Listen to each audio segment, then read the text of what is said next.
You are. Ellie! Ellie! Come get this thing out of here! Granny, don't yell like that! You'll scare Daisy! And don't call her Daisy! I don't want no buzzard named after me! Oh, Granny, she likes you! Ain't you noticed how she keeps watching you? At my age, it ain't no treat to have a buzzard watching you.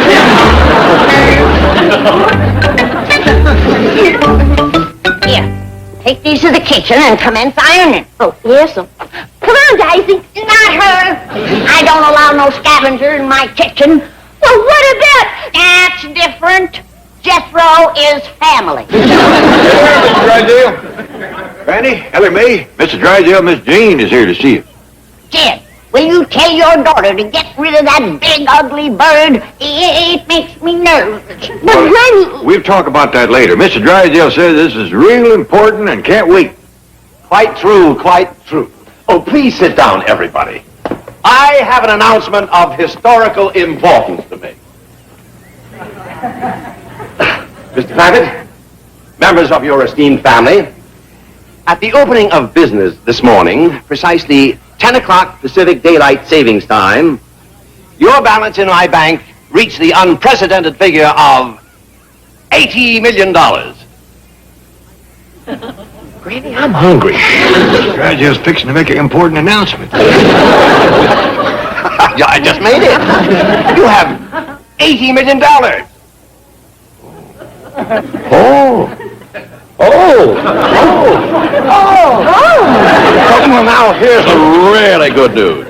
In keeping with my policy of generosity, I have a free gift for you. Mr. Drysdale, you don't have to. No. It's a tradition with my bank. Every depositor whose balance reaches $80 million is automatically eligible. Please, Miss Hathaway? Not going through with this farce. The gift, please, Miss Hathaway. This is no time to think of expense. With my compliments. Well, doggies, would you look at that? What is it? It's a genuine imported Oriental magic music maker. Huh? Dog! Japanese transistor radio. All it needs is a battery. Mr. Drysdale, you didn't have to get us that. It's the least I can do. Very least. Well, you done all the work, taking care of our money. Seems like we ought to give you a present. I got just the thing for him. You like big birds, Mr. Drysdale? Well, I ain't giving him Daisy. Granny, that's a mighty poor reward for all Mr. Drysdale done. Taking care of our money for 6 years must have been a mighty heavy burden. Well, I can't deny that it has cost me many sleepless nights. Spun a few silver threads among the gold, added lines to a once youthful face, and caused a slight tremor to a once steady hand. Hope you ain't going to be sick. I wish I could say the same. Come along, silver-haired daddy. What do you mean, nap? I didn't build this man a fortune by sleeping. Semper paratus, always ready. Others may work from sun to sun, but banker's work is never done. Mr. Drysdale, you take it easy. Don't overdo it. My advice exactly. What better way to go? I regret that I have but one life to give to my largest depositor. Oh, Nathan. And when that big bank in the sky calls my final loan, let my epitaph read, he never met a millionaire he didn't like.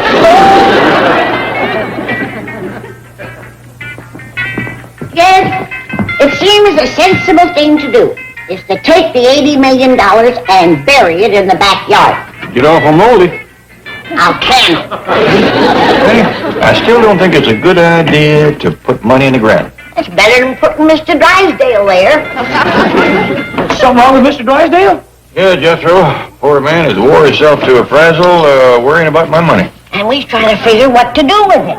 I can tell you what to do with it. You can give it to England.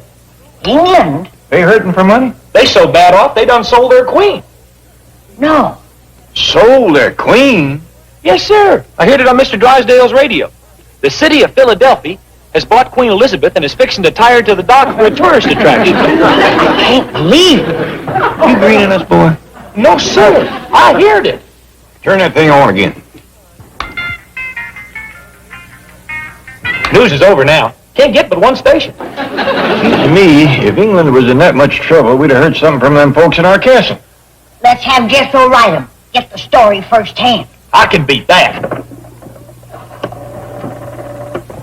Hello, operator? This is Sir Jethro de Bodine, head varlet to the Earl of Clampett. Put me through to our castle in England. Ask for Major Domo. Yeah, England. Word has reached our royal ears that the rabble has hawked the Queen. We might have to come over there and flog a bunch of them rascals. I'll handle it, boy. Yes, ma'am. That's Clampett Castle in Kent, England. What is it they say over there instead of howdy? Faversham. Yeah, that's it. Would you hold on a minute, please? Oh, Mr. Faversham, sir. I think you'd better take this call. It's from the United States. Yes? This is Jed Clampett speaking. Is that you, Mr. Domo? Faversham, sir. Faversham. Well, Faversham to you. Faversham, Mr. Domo. Yeah, I was, Granny. Listen, Major, we just wondered how everybody's getting along over there. Oh, quite well, sir, thank you, considering the fact we're running the castle with a skeleton staff. They got trouble, all right. Their servants is down to skin and bone. We don't care nothing about them oafs and serfs. How much did Philadelphia give you for the Queen? I hope you'll excuse Jethro. He heard some wild story about selling Queen Elizabeth to Philadelphia. I reckon ain't no truth to it. Well, yes, sir. As a matter of fact, we've sold both our queens. Don't say. What is it, Jed? They done sold Queen Mary to Long Beach. It's a revolution, right? The rabble has rose up and is getting rid of royalty. Dukes and Earls is next, and that's us. We got to rally around the Queen and put down this uprising. Arms! Mr. Clampett, sir. Mr. Clampett. Yes? I heard Master Jethro's outburst. It's only Her Majesty's ships that have been sold. Oh. Well, things ain't quite as bad as we thought, but they's hurting for money, all right. The Queen sold her Navy. Well, don't let her sell nothing else. Maybe things will get... What's that? You done sold London Bridge, too? Poor woman, Jed. We've got to help her. Well, I got a feeling things is going to pick up. I hope the Queen still got her health. Oh, yes, indeed, sir. And Her Majesty is spending this week at the Royal Preserves. I see. Well, maybe we'll be paying you a visit soon, Mr. Domo.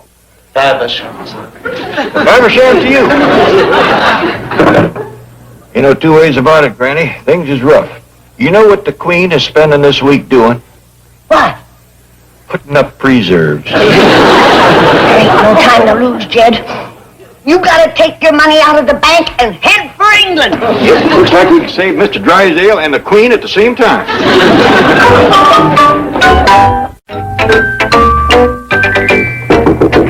Chief, the guard just called and said Granny and Mr. Clampett are all the way up. Quick. Hide this.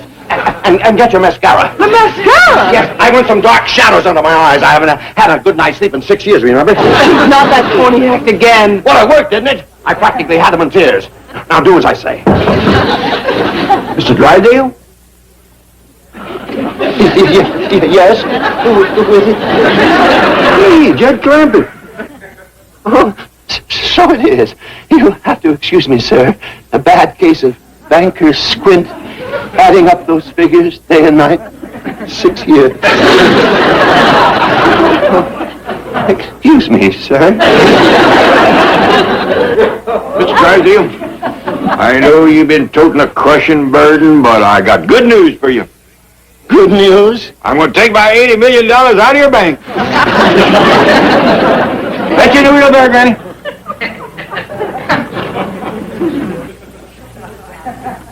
Well, doggy. It worked already. He's sure sleeping now with it. Just like a baby.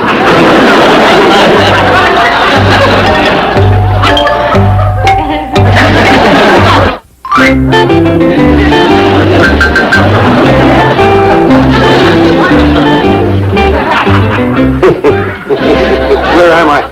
What's going on? You fainted. Fainted? Oh, you were in a deep coma. It took a 20 to bring you out of it. I'm not the type who faints. What happened? Well, Mr. Clampett told you he was withdrawing his $80 million. I'd better open a window. No. Lock it. I might jump. Better hide my tie and belt, too. You know, of course, you brought this on yourself. How? That financial fatigue act. Mr. Clampett felt sorry for you. Where is he? Waiting in my office. Mr. Clampett! Hey, that nap sure done wonders for you. Oh, I never felt better in my life. Well, it must be a relief getting $80 million off your back. No, please, don't take it. Right there, you said yourself that it's a crushing burden. But I'm used to it. I'm a banker. But it would finish you in no time. It ain't gonna be no burden to me. I'm giving it away. Giving it away? Yes, you see, there is a certain lady that's in trouble.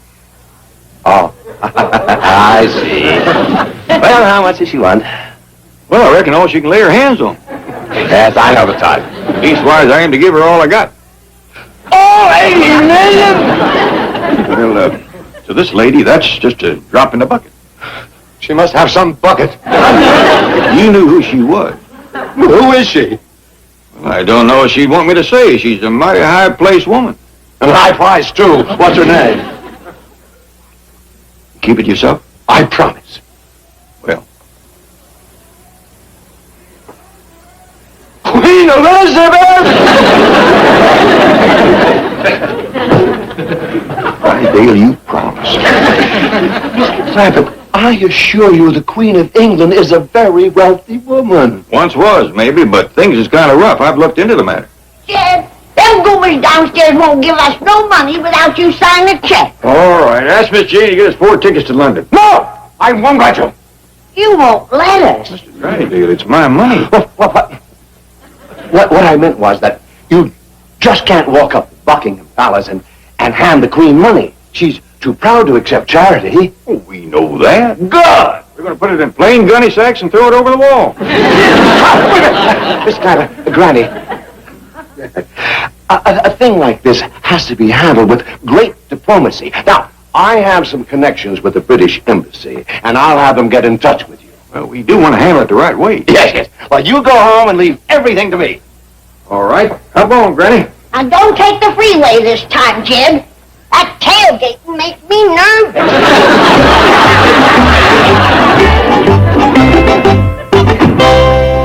Miss Hathaway, Chief?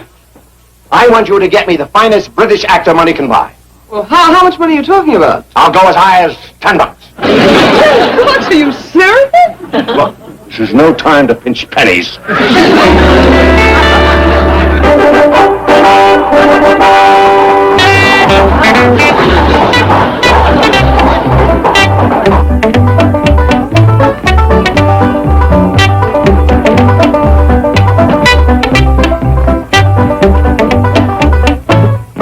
How long are you going to be, mate?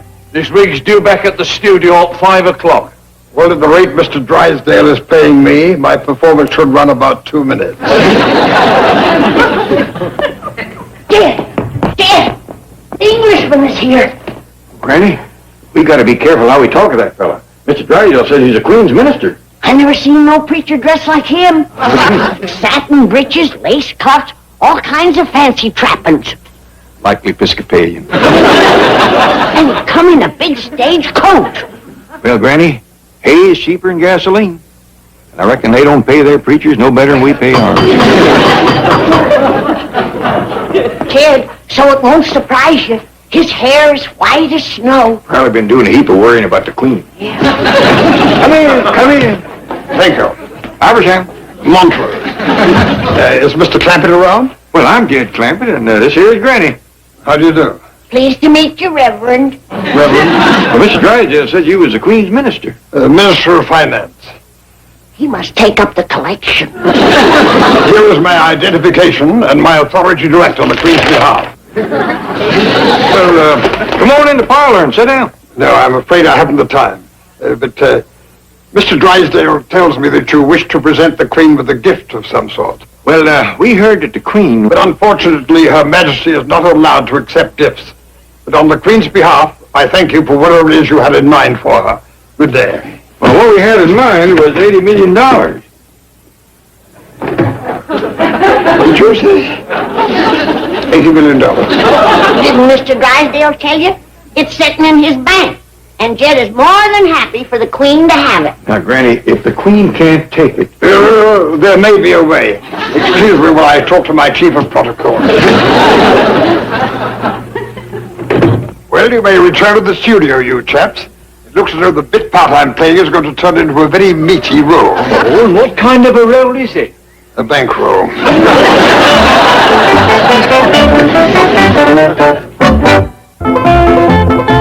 I hope you don't mind doing your talking in the kitchen. Not at all. I ain't nosy, I just want to hear everything. Well, anyway, as I was saying, after the oil company gave me all them millions, Cousin Pearl talked me into moving out of the little old cabin and coming out here to Beverly Hills. I see. Been here ever since, except for a couple of weeks we spent in England in our castle.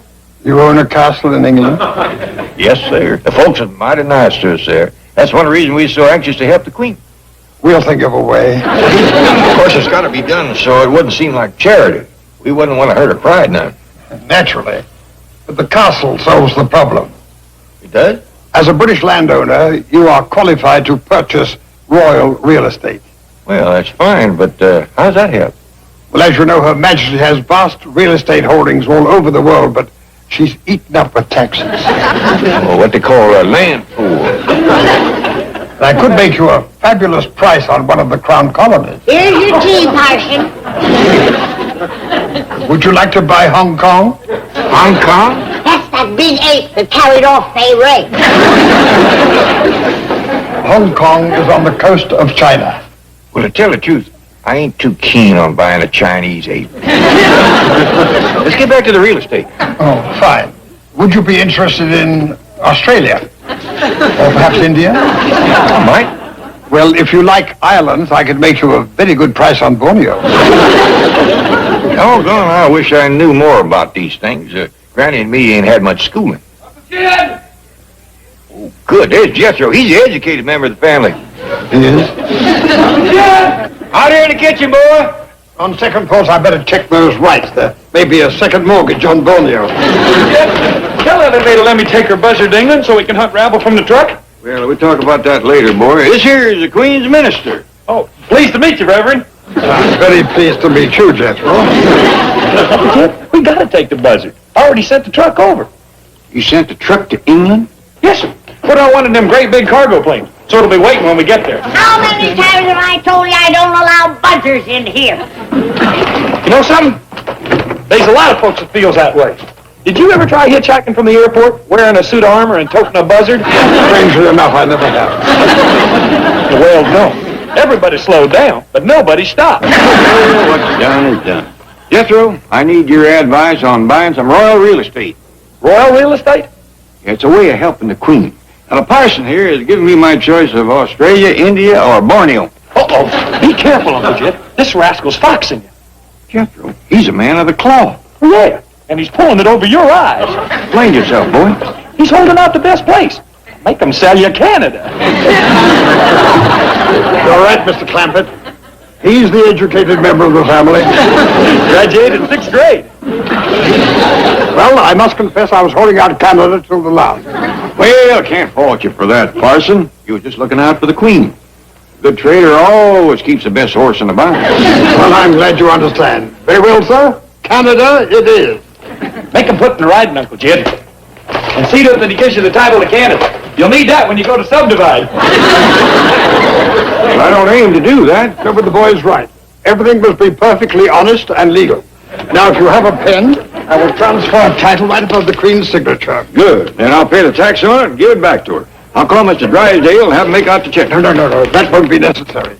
I trust you. You trust me. Just let me have whatever cash you have as good faith money. Well, I don't know how much I got here, but... That'll do perfectly. Thank you, and there's the title. Mr. Clampett, Jethro told me about shipping the truck to England, but don't worry, I'll have it back on the next plane. Oh, no need to do that. We're going over ourselves quick as Miss Jane gets us a ticket. Oh, but there's no need to go now. Didn't the Queen's minister come to see you? Sure did. Dandy fella. Nice man to do business with, too. Business? Sold me Canada for $80 million and a handful of cash. You bought Canada, Jed?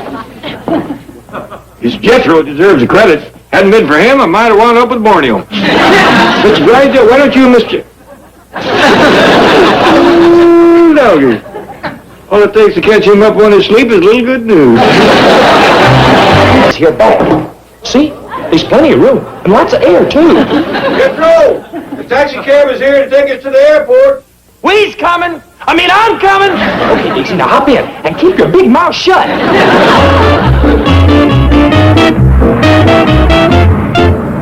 I blame you for the whole mess, Miss Hathaway. And believe me, this trip to England is coming out of your salary. But I'm stopping right here. No, keep going. We miss that plane, the Clampetts will get to London without us. Then let's hear no more talk blaming me. You're the one who hired that cheap British actor to impersonate the Queen's minister. He's the one who sold them Canada. Okay. The important thing is to keep them from going to Buckingham Palace and giving that phony deed to the Queen. Now, Chief, look on the bright side. What bright side? Well, they even had that miserable truck flown to London. I still say there's a bright side. What is it? When I think of one, you will be the first to hear it.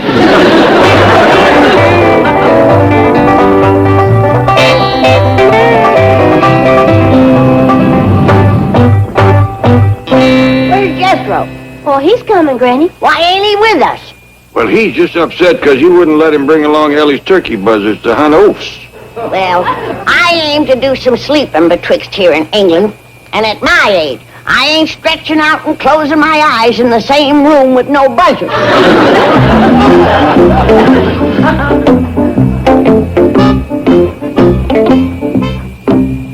Now be real quiet, Daisy. And as quick as we get to England, we'll go to hunt oafs.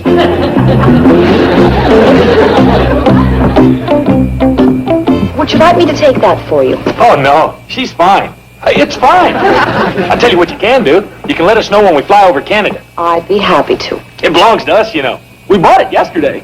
Bought Canada. Hey, Uncle Jed, this little old gal don't believe that we own Canada. Show her the deed.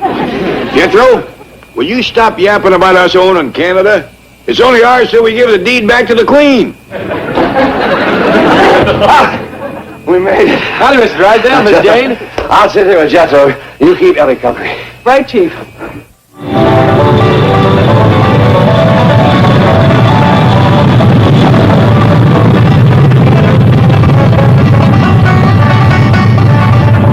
Excuse me. If you look out the window, you can see Winnipeg. Winnipeg? We're over Manitoba now, and pretty soon we're going to be flying over Ontario. I don't care nothing about that. Just tell me when we get to Canada. You know, Jethro, I'm sure glad I'm sitting beside the educated member of the family. You make a great brain surgeon.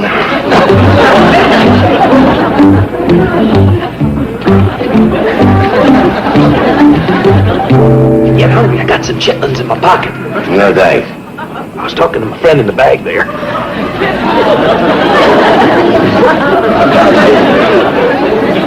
You have a friend? Shh. I smuggled her on board.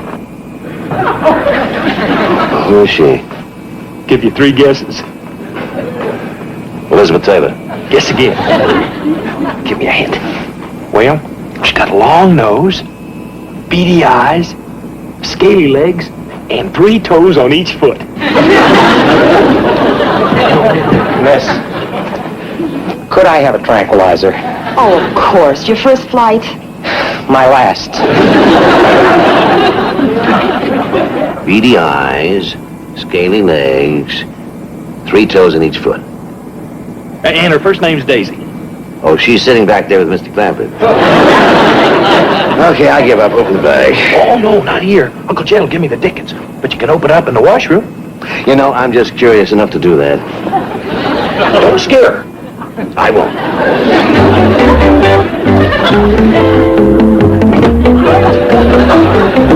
I'm sure glad you're going to England with us, Miss Jane. Yeah, and quick as we give the deed to Canada back to the Queen, you can help us fight the War of the Roses. Now, Granny.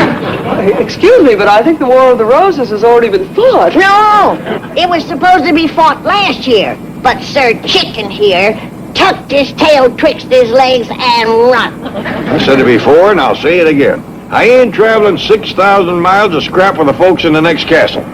That's the War of the Roses? Yes, ma'am. Jethro started it. No. They started it when they sicked their dogs on Jethro when he run the dragon through their roses. Ready? That'll do.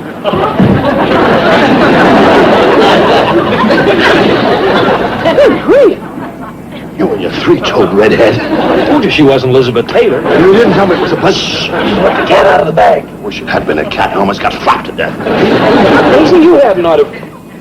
Where is she? In the washroom. And if you want her back in that bag, you put her there. Gee, what happened? Nothing. Sit down. Anything you need? Yeah, I need to have my head examined.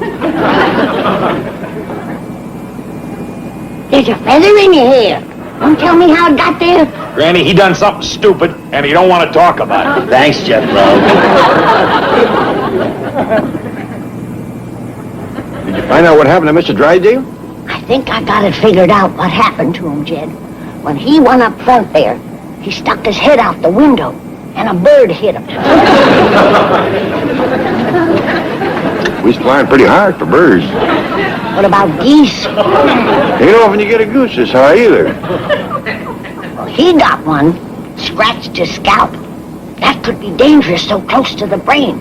It could come down with goose fever. You gonna treat him? He didn't want me to.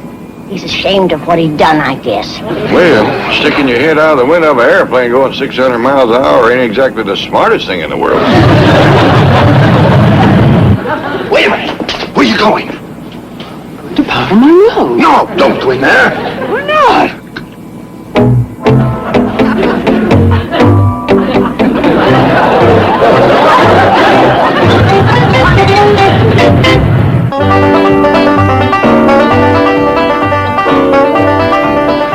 Oh, did the tranquilizer help any, sir? Oh, yes, I feel fine now, thanks. Good, you're welcome.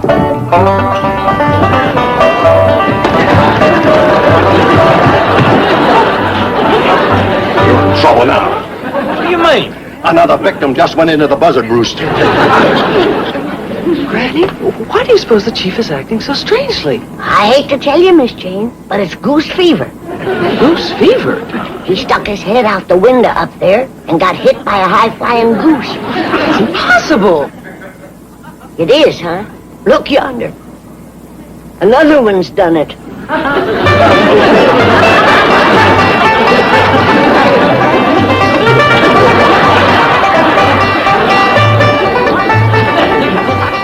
He'll be having a seizure any minute. The goose scratches is right next to his brain.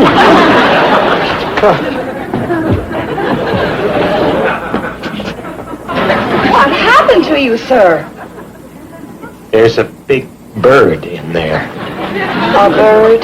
Yeah, it clawed me, and it flapped me. See? There he goes. I think you're mistaken, sir, but I'll check it out. Don't go in there. They'll get flapped silly with those big wings. All right, sir. I tell you what, why don't you return to your seat and I'll get somebody to investigate it.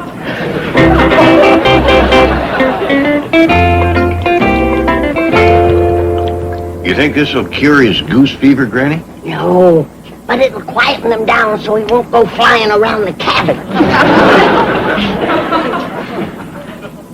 Here you are. Take this. It'll make you feel better. Oh, thanks. I can use a drink of water.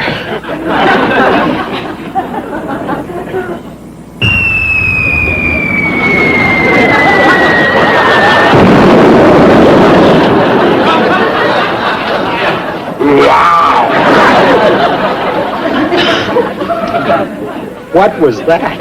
Smoky Mountain Soothing Syrup. Who are you? I'm Mother Goose. Now you just tuck your head under your wing and rest. Okay, she's back in the bag, but she ain't too happy, though. You scared her. I scared her.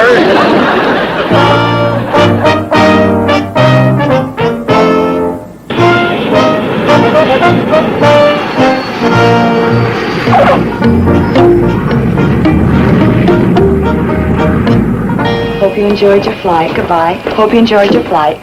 And did you enjoy your flight, sir? plane ride was nice, too. Bye. Bye. Goodbye. Goodbye, sir. Bye for sure. Bye. What are you doing?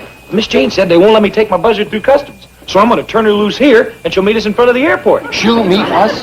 Heck yeah! I got her trained to fly around and land on the truck. Come on, Daisy. Listen, Jethro, wait. Why don't you go ahead and get the truck, and I'll smuggle Daisy through customs. Okay, swell. I'll meet everybody in front of the airport. Chief, you'll never get that buzzard through customs. They'll quarantine it. Exactly. I've had enough of this bird for one trip.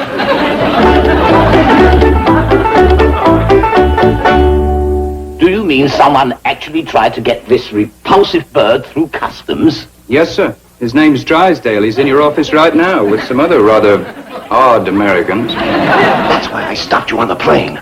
I got locked in the washroom with that thing, and it flopped me up one wall and down the other. Drysdale's having another seizure. Poor man. I gotta help him. Mr. Drysdale, please. That's me. Don't you know that birds have to be quarantined in a cage for 6 months before they can enter this country? Wait a minute.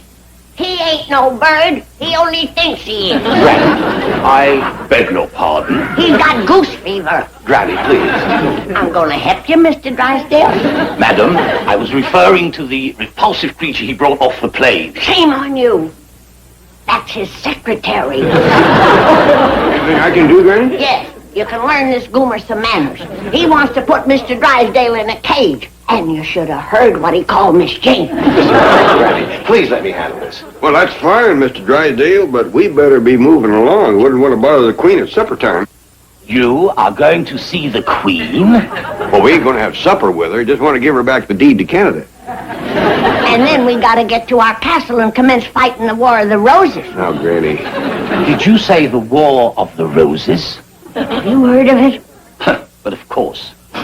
Every schoolboy has heard of the War of the Roses. You see that, Jed? It's all over England that we run out on the feud. They've even got it in school books. Granny, please let me handle this. You go and lie down. You're burning up with fever, you silly goose.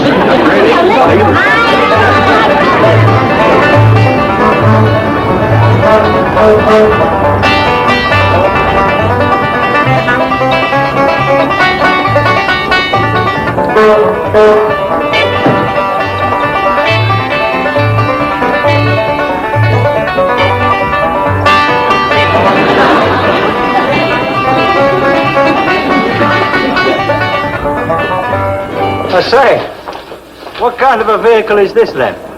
Oh, this here is a royal truck and buzzard launcher. I'm waiting for the royal family. Royal family? Yeah. The Earl of Clampett and his kin. Oh, there's a couple of commoners with him, though. Mr. Drysdale and Miss Jane. Mr. Drysdale?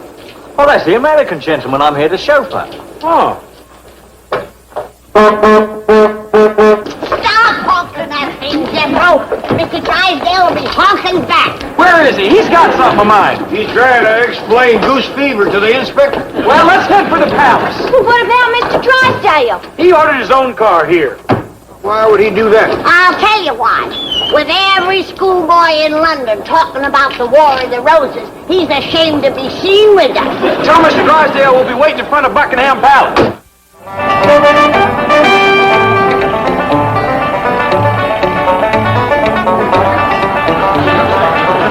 Sure am glad we brought the truck to London. It's dandy for sightseeing. Yeah, and we're the sight everybody is seeing. Don't you see how folks are staring and pointing at us? They know we run out on the feud. Now, Granny. She's right, Uncle Jed. Ain't no other reason they'd be laughing at us. Pay no attention to her. Just drive on to the palace. We got business with the Queen. Mr. Drysdale? Yes? Now, this is your car, sir. Oh, where are the hillbillies? If you're referring to the Earl of Clampett and his family, sir, they went off in the royal truck. They've gone? Yes, they said they wait for you in front of Buckingham Palace. Oh, no. Do you think I can beat them there? Well, considering the car and the driver, sir, I'd say it was a sure thing.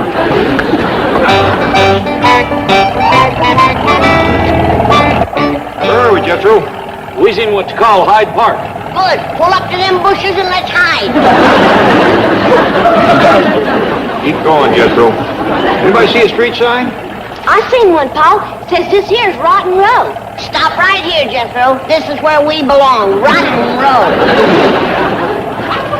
Drive on, boy.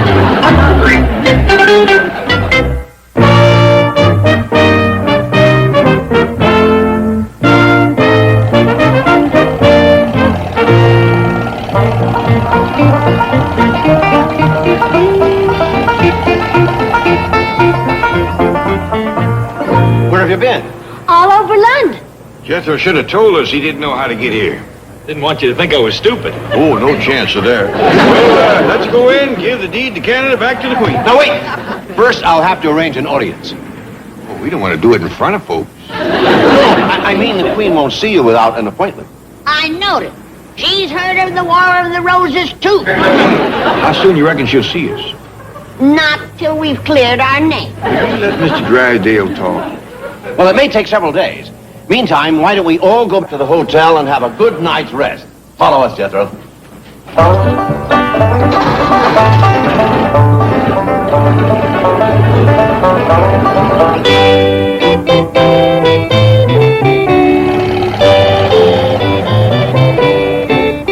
Miss Hathaway and I will go in and make arrangements. You want us to come along? No. Wait here. We might have to try another hotel.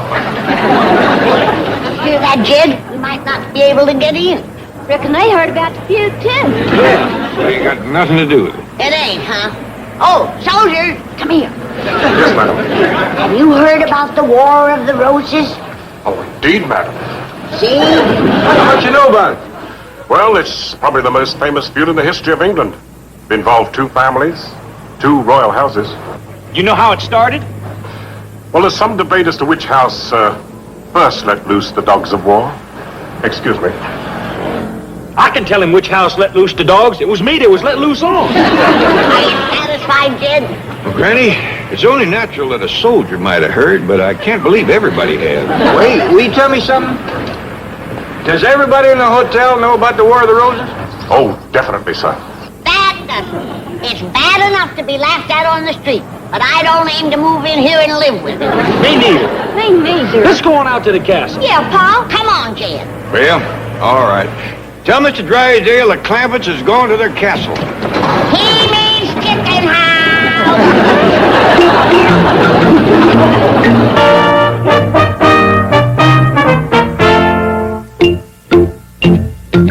Thank you for alerting us, Mr. Drysdale. Yes, I'll have them phone you, sir. Good day. Tetley? Yes, Mr. Favish. The Clampetts are driving out from London. Assemble the staff in the courtyard. We must give them a royal welcome. At once, Mr. Favish.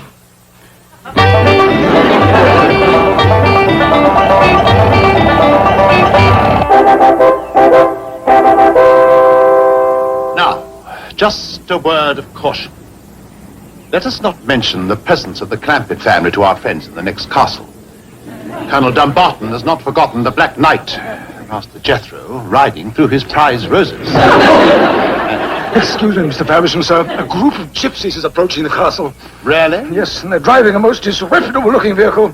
These vagabonds are going to spoil the arrival of the Clampetts. Mr. Ted, those vagabonds are the Clampetts. Steady.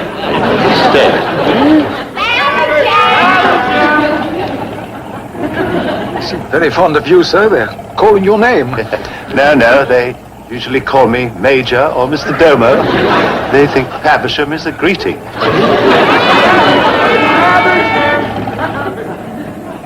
Faversham, Mr. Domo! Sir, and welcome to all of you from all of us.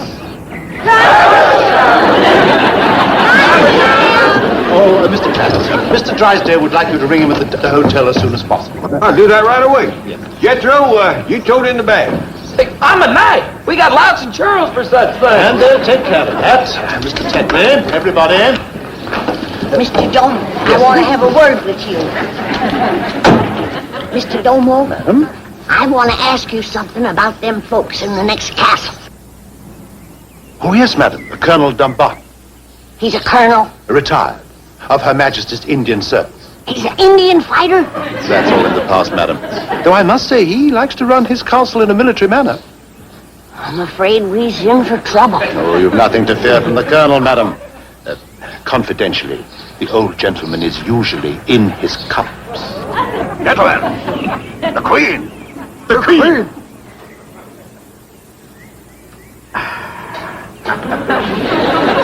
Prepare to fire the sunset gun.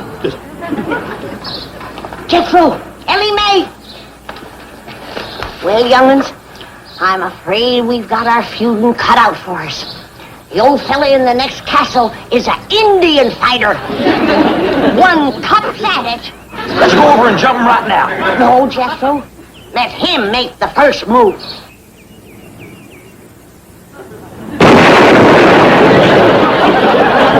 What was that? Sounded like a cannon. He's fired the first shot. The War of the Roses is on!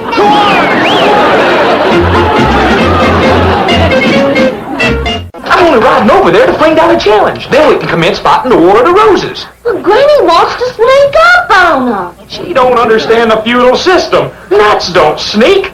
Well, you'd better sneak back, because Granny's going to find your 10 branches. Look at it. You want to get yourself a handsome knight and get caught up and live happy ever after? Well, of course I do. Well, then we got to fight my way, the feudal way, with honor, bravery, and intelligence. Okay. Good luck, brave, intelligent knight. Giddy up! Jethro! You're all backwards! Jethro!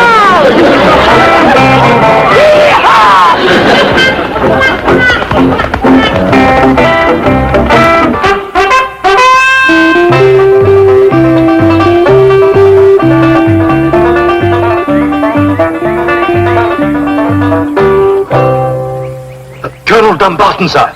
That black knight who rode through your rose garden last year is back. Back. And riding through your rose garden again. Why not she get Wilder? Stop riding through my roses, you clumsy lout. I ain't no lout. I'm Sir Jethro from the next castle. I say, is he sitting on his horse backwards? Yes, sir. A mark of contempt. Be down, you rotter, or I'll set the dogs on you. Too late. We's challenging you to the War of the Roses. We'll be back with our rabble and pillage you. Giddy up. He's riding back through your roses, sir. Curse you, Black Knight. I accept your challenge. This is war. For me, Mr. Domo? Yes, sir. Mr. Drysdale calling from London. Oh, thank you. Faversham, Mr. Drysdale? You still at the hotel? Yes, Mr. Clampett. And I have some wonderful news for you. It won't be necessary for you to come to London to see the Queen. Well, fine, but, how are we going to give her back the deed to Canada? I got it with me. Now, that's the exciting part. I've been using my influence, contacting all my connections. Come in! And as a result of my superhuman efforts, Queen Elizabeth is coming to Clampett Castle to see you. Oh, no.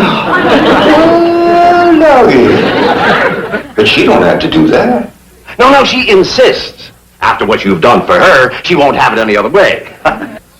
It sure is a mighty great honor for us, Mr. Drysdale. Oh, glad to do it. Oh, and by the way, don't spread it around. Security reasons, you know. Oh, yes, I'll be with her.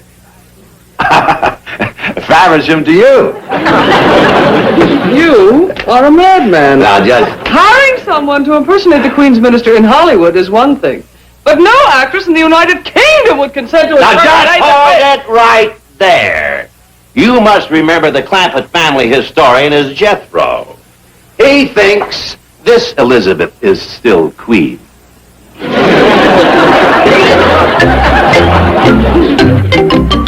Nessa, darling, we simply must do something about your father. Oh, sit down, Osgood. You knew Daddy drank when you married me. It's getting worse.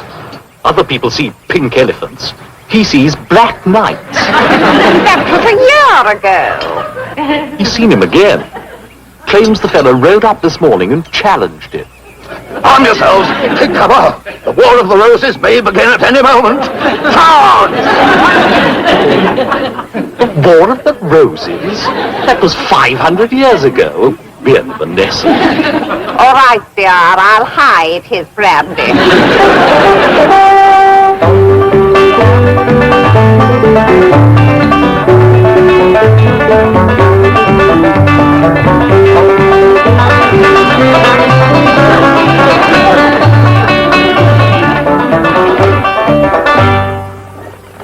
castle's been captured with these here catapults. But how you gonna get it inside the wall? Well, I ain't. It's gonna get me inside. Oh, it's gonna throw you like a slingshot. Ain't you never heard of Sir Lancelot assailing the walls? This here's what sent him assailing. Ain't you likely to get hurt? Heck no. That's why knights wears armor. I reckon that's where they got the expression, fly by night. What you gonna do after you get inside? I'm gonna, lay about me with my trusty sword. Then when I get them all pillaged, I'll open the gate, let you in. You can pick yourself out a knight and get troughed up. Well, hey, Thor, I don't want him if he's all pillaged. I'll just stun the good-looking. Let's go. You sit in the chair and hold it down till we get there.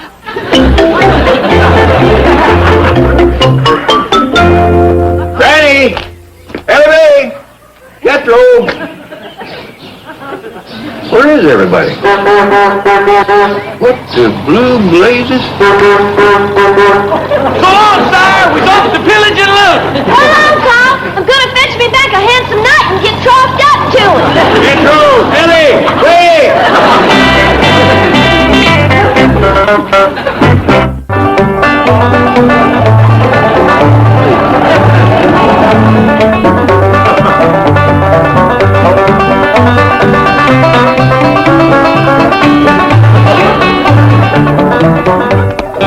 I say, Vanessa, here's some excitement. Fella in Twickenham claims to have seen a speckled-breasted chat. Prepare to repel attackers. The Black Knight is coming. Was it a male or a female chap? Doesn't say. Listen to me, you bird-watching fop. This is war. England expects every man to do his duty. And the battlements. Vanessa, I thought you said... I did. I put his brandy away. Then it's time to put him away. Relax, dear. I have it. Send him to Scotland to visit your cousin Sandra. Sandra's coming here. There's Emlyn. Oh, drat. Where's my brandy? Man needs to drop before battle. Sit down, Daddy. I told you, the Black Knight's coming. Yes, yes, on his white charger. No, on the black truck. The black truck? Yes, and the blighters captured a fair damsel and has her strapped to a ducking stool. Coming, Vanessa? Yes, dear. We'll be in the solarium. You suffer! If I had you in India, I'd spread you on an anthill. Blasted hippie! Where have they hit my brandy?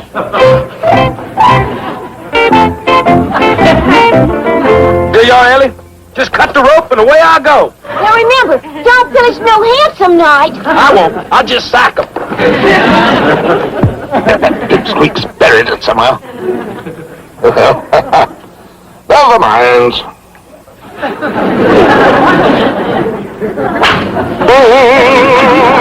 I'm sorry. Jethro, you forgot your sword.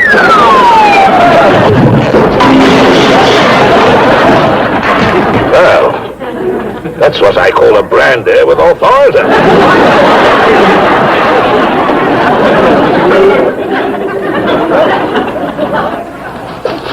The Black Knight. All right, the rest of you pay attention.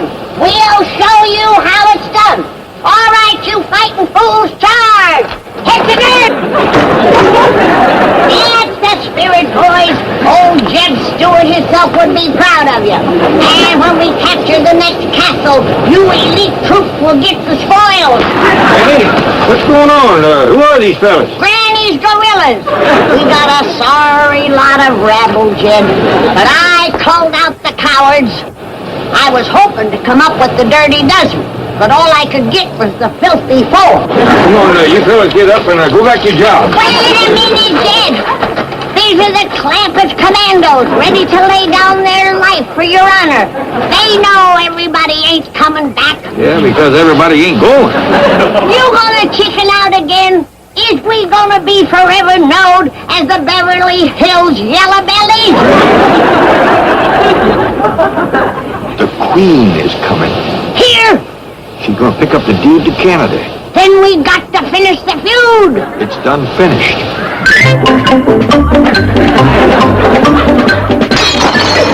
The old boy must have had a fit. Perhaps he just stumbled and fell. Great heavens, what's that? I'm off to the tournament. The Black Knight and I are jousting. Jousting? Yes, he flew over the wall to engage me. The poor blighter forgot his sword. So we're meeting on the field of honor to settle the War of the Roses. My steed! But, Jed, I can't send Granny's gorillas back to civilian life. I got them all worked up to a pitch. These killers, they got a bloodlust in their eyes. Well, I can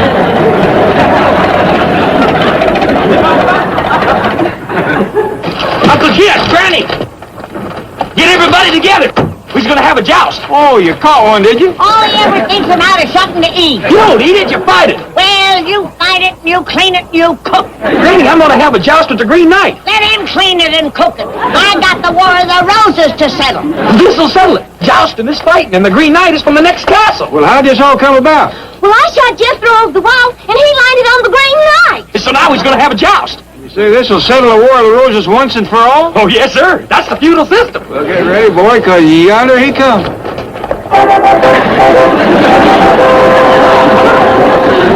Somebody fetch my charger and my jousting lamp. Hail to thee, Green Knight. Don't cuss him, boy. Just fight him.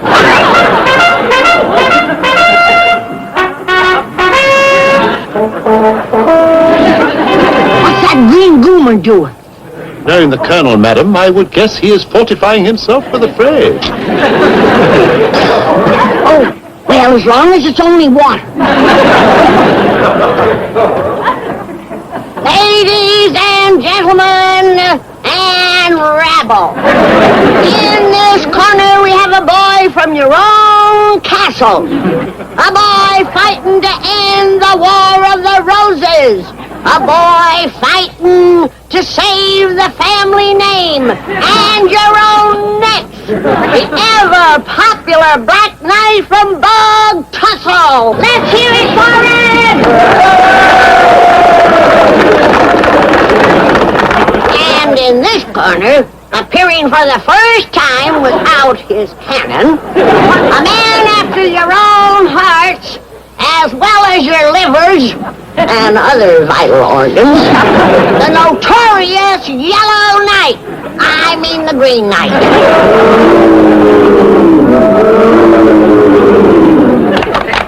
All right, let's not overdo it. Take a bow, Greenie. Now, you all know the rules. No lancing below the belt. And when you get run through, stay down till the count of 8. Now, back up, and when you hear the gong, come out at galloping.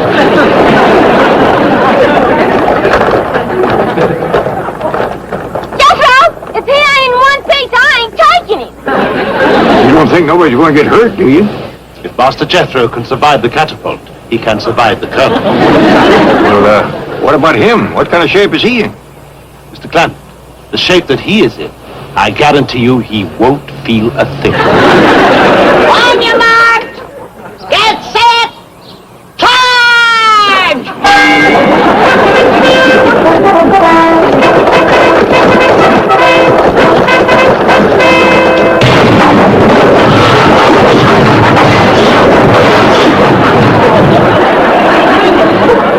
They do a lot of that around here?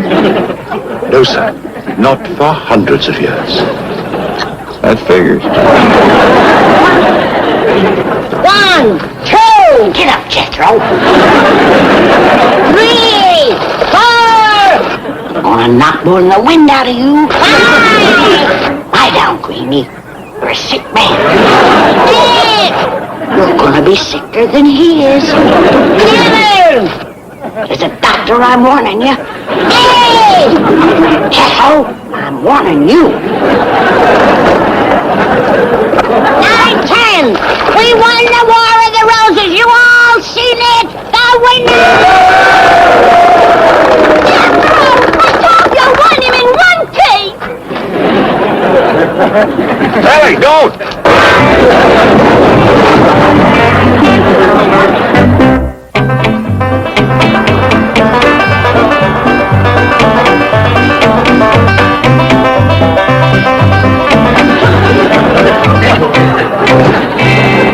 We're in luck. They're all down the garden. Her Majesty's still sulking. Let her sulk. Let's get their throne set up. She says that Elizabethan costume makes him look ridiculous. Listen, Queenie. Think how ridiculous it will make you look in the unemployment line. He's trapped in there. How do you think he is? Jed, if I didn't know better, I'd swear he was fermenting. Jethro, you done pillaged my night.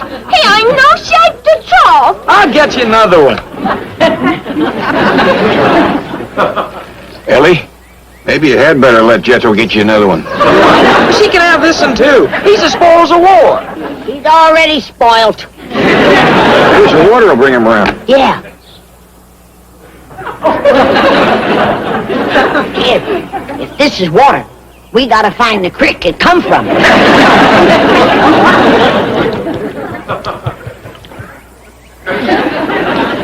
That's what you call water. You sure? Distilled water. Granny, it's for him. Yes. Mr. Faversham! Mr. Faversham, the Queen is here. The Queen? Not the new one, sir, the old one. The old Queen? Elizabeth I. Gently, have you been at the cooking, Sherry? No, sir. I was going up to the castle, and as I emerged from the garden tower, I saw Her Majesty. Queen Elizabeth I? Yes, sir, ascending her throne. Something the matter, Mr. Domo? Not really, sir. No, the excitement of the day has been a bit much for Tetley here. But I did see the Queen. You did? Yes, sir, in front of the castle. Oh, good. I've been expecting her. I'm going to give her back the deed to Canada. The deed to Canada? Yeah, bought it last week. Hey, Jethro, get a move on. Queen's here.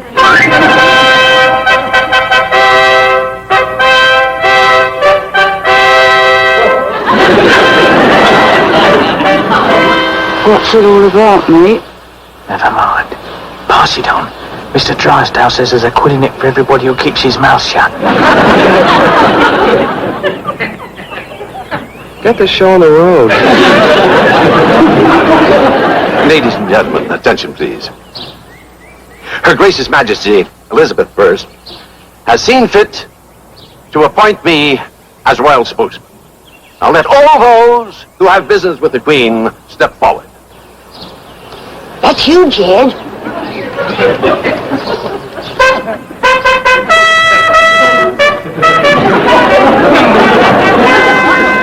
Your Majesty, ma'am, well, first off, I want to say that we all feel mighty honored just to get to see you. And I want to thank you for letting us visit your fine country. I don't know how much Mr. Drysdale has told you about how we come to buy Canada, but well, I reckon maybe the less said about that, the better. Yeah. Well, anyway, it's an honor and a pleasure to give it back to you, and here is the deed. On behalf of Her Majesty, I thank you for returning Canada to the crown. You're welcome, and she's welcome. You done good, pal. I sure did.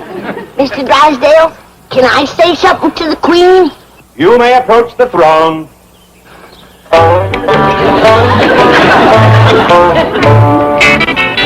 You may speak. Your Majesty, ma'am, I just want to tell you that the War of the Roses is over, and we won it fair and square. Jethro whooped the Green Knight, and we'd appreciate it if you tell the folks in London not to laugh and point at us no more. Her Majesty will so instruct her subjects, and your name has been officially cleared. Thank you, ma'am. Thank you, ma'am.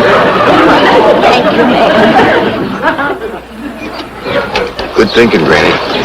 Could I ask a broom, please, Mr. Drysdale? Oh, all right, step forward.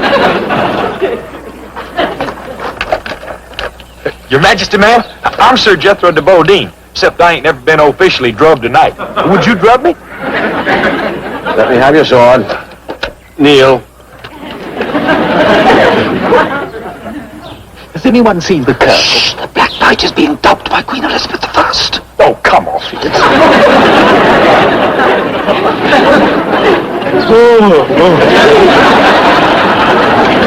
You better get him home. Here. Drinks, you know. Thus ends the Second War of the Roses. You know, now that the War of the Roses is over, I think we ought to go to the next castle and pay a social call on Colonel Dumbarton. This ain't the time, Jed. I got the man under medical treatment. What's wrong with him? He's caught fast in the clutches of demon rum. But with my help, he's quitting cold turkey. You think he can do that? Of course he can. I send him over a jar of Dr. Daisy's cold turkey tonic. Well, that's a new one on me. Oh, it's a harmless vegetable compound. As long as he don't drop it or light a match close to it. To you, Dr. Daisy. Oh, are you right? Never felt better. Feel a different man since I gave up drinking. You quit drinking? Yes, thanks to Dr. Daisy's cold turkey tonic. And what's in that tonic? A vegetable compound. Daisy says it's mostly corn. How often do you take it? Oh, as required. Wonderful stuff. You know, whenever I get that diptic craving for another drink, one dose of that and the craving vanishes. What you doing in your damsel in distress outfit? I've been up in that stupid tower hauling help. Save me like Jethro said. Didn't no knight ride up to rescue you or troth you? Heck no. I don't think they know a damsel in distress when they see one. Well, here's one. I got this whole castle to clean. Now take this and get at it. Where's Jethro? Oh, he's out front setting up his telescope. Telescope? What's he fixing to look at? Well, the castle next door, I reckon.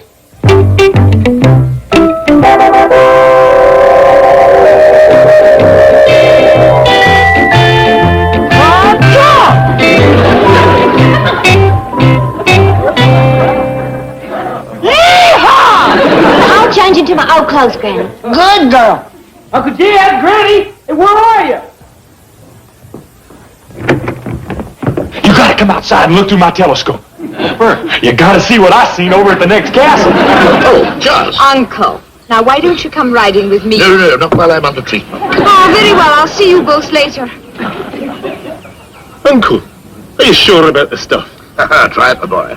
In that glass, there's all the proof a man could want.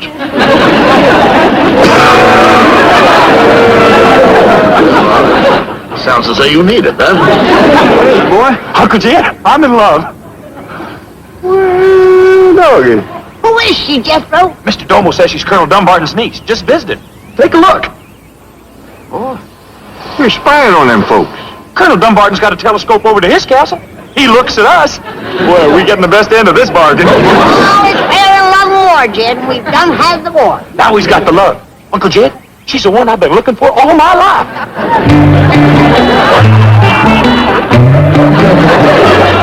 Don't let Granny speechless.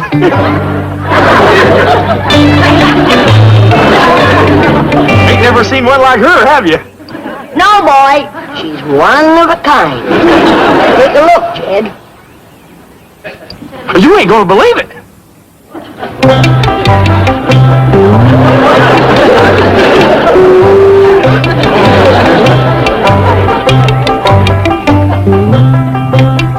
Got some in my eye. Ain't gonna go away, Jed.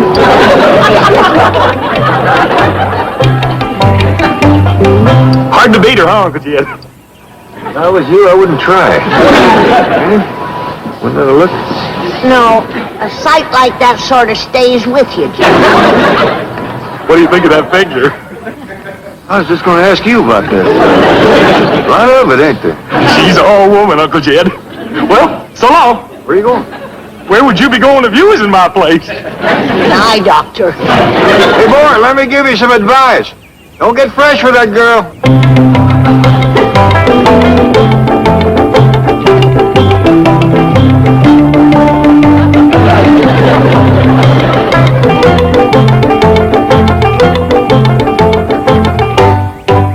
You can come out now.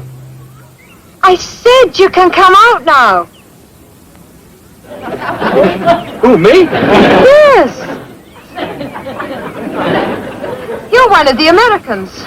Yeah. How could you tell? Oh, I've got second sight. Now, let me see. Your name is Jethro. Well, he used to be, and now it's Sir Jethro. You see, Oh, don't tell me. You'll break the spell. I see it all. A castle. A queen. Queen Elizabeth I. She dubbed you Sir Jethro. You has got second sight. Can you tell why I come here? Well, you're my Black Knight. You came here to ask me to marry you. Doggone. You done it again. Will you? Marry you? Why, Seth Neogrease. Boy, wait till I get Granny hear about this. Where are you going, Granny? Dr. Granny, this is a professional house call. Where to? The next castle. I'm taking the Colonel another jar of my cold turkey tonic. I thought he'd quit drinking. He did. But that niece of his would drive anybody back to the bottle. Now, I refilled your prescription. Oh, bless you, Dr. Davison. It's nice to see you so relaxed, Colonel. Has anybody else noticed the change? Your niece, for instance? You've seen her, have you? Beautiful girl. Ravishing. I think you need glasses. No. Drink straight from the jar.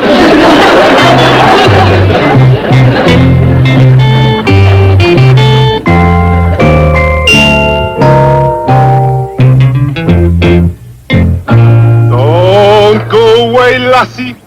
I'm coming a-courting, singing and dancing my way into your heart.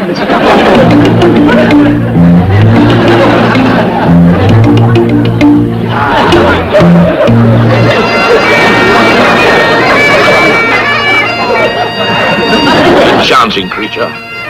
Make some lucky fellow a great wife.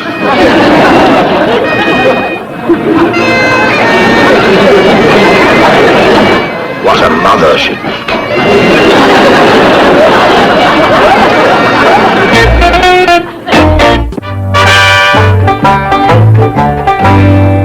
Jed! Oh, Mr. Domo, have you seen Jed? Mr. Clampett? Yes, madam, he's in the main hall. Is something wrong? Yeah. Tell me, have you ever seen Colonel Dumbarton's niece? Many times, madam. This won't go no further. But tell me, what do you really think of her? Well, since you ask, madam, I think Miss McGregor is one of the most beautiful young ladies I have ever seen.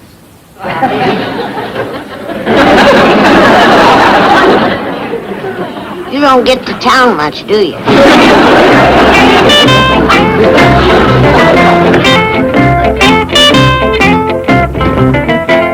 Jed, Mr. Domo must have got himself a lick on the head. He thinks the Colonel's niece is beautiful, too. He does? Reckon something wrong with that telescope? Can't be. I seen her up close. You wouldn't believe it. Is she really that, ugly? Not only that ugly, she's a drunk. A drunk? Carries it around in a big leather bag. It's got 4 straws to it. She was reeling around the yard, sucking on the hind one, moaning and squealing. Squealing? Oh, like a stuck pig. It was revolt. Where was the Colonel? Sitting there sober as a judge, pretending not to notice. And her moaning and squealing? He ought to took steps. Now, don't badmouth him, Jed. He's the most loyal family man you ever heard of. She was lurching around, swishing her skirts and showing her big hairy legs, and him sitting there telling me what a wonderful mother she'd make. Granny, maybe we ain't got a problem. If Jethro's seen her like that, you know what he's going to say. Look at you, Granny! I'm getting married. You're going to be the best man, and Granny, you're going to be the flower girl. What did he say? I can't repeat it, Jed. Have you seen her, boy? Seen her? I'm going to be a father. A father? Yeah, she said she wants to have 12 children. Oh. We'll name the first girl after you, Granny. Oh, you don't know how that makes me feel, boy. It'll look just like her. You can bounce her on your knee. It's got her going, Uncle Jed. Granny, you ain't losing a grandson. You're just gaining a... Don't say it, boy. When is this all going to take place? She can't wait, Uncle Jed. We're getting married tomorrow in Westminster Abbey. Oh. Never seen Granny so happy. I gotta go tell Ellie. Have you told her uncle? She's gonna tell him. He's gonna give her away. He's got her priced right. But, Uncle, Westminster Abbey, the Queen, 12 children. I was joking. He was joking. So Jethro never jokes. I better get over there. I'll explain it to him when he drops in. The last time he dropped in was from 50 feet up by catapult. Uncle, are you all right? Of course, they're the ones I'm worried about. Breaking it to them won't be easy. Why, at this very moment, they're probably over there singing, dancing, and rejoicing. I think of that poor, sweet, innocent boy, Jethro. It's all my fault, Jed. I didn't beat him enough. Granny. I always wanted his bride to wear my old wedding dress. But on that beast, it'll look like a lampshade. Granny. Jed, you ain't seen her feet. This girl is a great, big, hairy, drunken brute. Granny, if she was a drunken brute, Jethro would have said something. Jed, with this kind, you don't kiss and tell. What's that? It's her!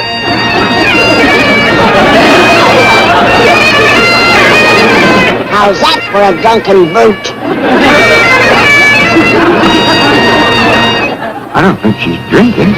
I think she's playing. You're sick and bad this morning. When you drink like that, you ain't playing. She seems to be fingering the thing. She's priming the pump. She can't suck it up fast enough. What's all that noise? Jed, some stuff makes you whoop, some make you holler. That's squealing whiskey. Done emptied the bag. Wait a minute. Every lassie has his lassie. Nay, nay, say hey. I wonder how folks over here handle these things. I wish Mr. Drysdale and Miss Jane was here. It ain't them two that she needs. It's Barnum and Bailey. Oh, you dodging Jethro's girl? Have you seen her? Yeah. Then you just answered your own question. I don't think there's going to be no wedding, Ellie. I'm going to talk to her uncle. Well, he's over here to see you. Yes? Let me break it to him, Jed. He's my patient, and the shock could start him drinking again. I feel frightfully embarrassed. You do see the girl's position.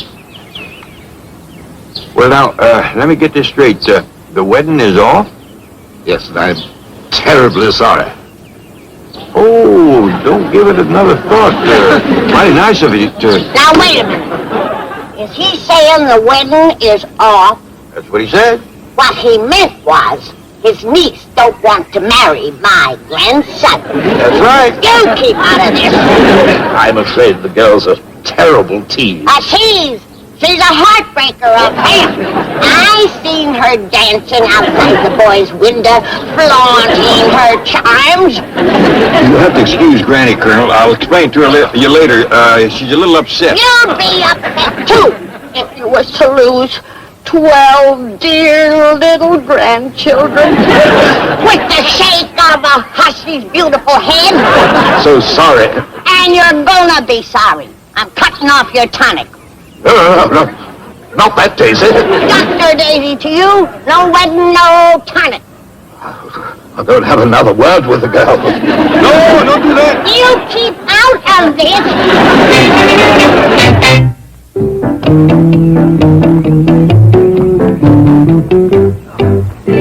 Minute in the car again, sir. Now we're moving into the castle here where we can keep an eye on the Clampetts. I can't say I blame you, sir. Well, we sure are glad to see you. Something wrong? No, you're just in time for the wedding. Granny, there ain't gonna be no wedding. And you're just in time for the funeral. Funeral? What's happened? Well, Granny just got her back up. It seems that the Colonel's niece was gonna marry Jethro, but she changed her mind. No, she ain't. Not that sweet, dear little child. Wait till you see her. She's... Here she is! That's her? Sweet little child. Homewrecker, you shameless flirt! Granny, stop it! This here, you drunken Jezebel! Granny, that's enough! Put me down! Granny, that's not a girl. You're right. She's a monster. And if the word gets around that she's jilted poor Jethro, there won't nobody have him. But that's a boy. Who ever heard of a boy wearing skirts? The Scot of all... She drinks rye. Granny, that's not a skirt, it's a kilt. The boy is from Scotland, that's how they dress. Now you think about that for a minute. Don't she look more like a boy than a girl? She looks more like an ape than either one of them. Excuse me, Granny. May I see you, Miss Hathaway? You and your big mouth. We could have sued her for breach of promise. She's a boy. Well, that's fraud. We could have collected twice. Yes.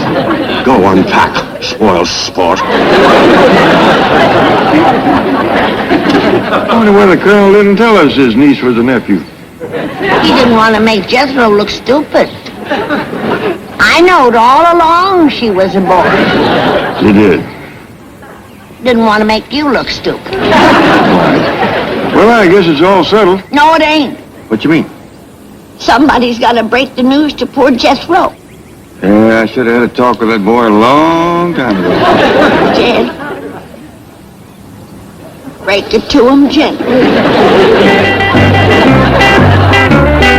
She's a what? She's a boy, Jethro. There's ways of telling. Well, I know there is. Didn't you see how she was built? Well, sure, didn't you? I should have had that talk with you a long time ago. You sure had ought to. This ain't no time for joking. I'm telling you, that girl is a boy. Now, don't give me no argument. Yes, sir, Uncle Jed. She's a boy, all right. Believe me now? Oh, I do. I do. What are you looking at me that way for? Girl, where are you going? Granny, I'm telling you, Uncle Jed's done lost his mind. He thinks she's a boy. Jethro, she is a boy. It's your mind that's lost. My mind? Oh, did you see her? I hid from her. I get it. You're always gaslighting me. You're trying to make me think that I'm crazy. You're after my title. I know that. You're always trying to have me committed. I'm telling the Queen on you. I'm telling her. I'm gonna tell her. Can you save him, Granny? I can, but it'll take a head transplant. Well, where are you going to get another head? Tower of London. He's rolling in them. To Jethro? Oh, excuse me. Have you seen Sir Jethro? Who are you? Well, I'm Colonel Dumbarton's niece. His niece? Well, you sure have changed. If Rye'll do that for you, I'm gonna run me off a batch. Excuse me, I don't understand. Well, a minute ago you were a great big hairy goomer lurching and squealing through the garden. Oh, you saw my brother. Your brother? What was that you called him? Harry Goomer. Harry Goomer. The handsomest man in Tennessee. Granny? Well, who was this? The Colonel's niece. The one with the handsome brother in the garden. Doggy. Boy, it sure is a relief to... it sure is a pleasure to meet you. Wait a minute. She's the one that jilted poor Jethro. Oh, I only did it to save him. Save him? Yes, well, I'm only a commoner, and he's royalty. Well, if he'd married me, the Queen would have cut off his head. Oh, poor darling. Jed, she saved the boy's life. Granny, I think this calls for a celebration.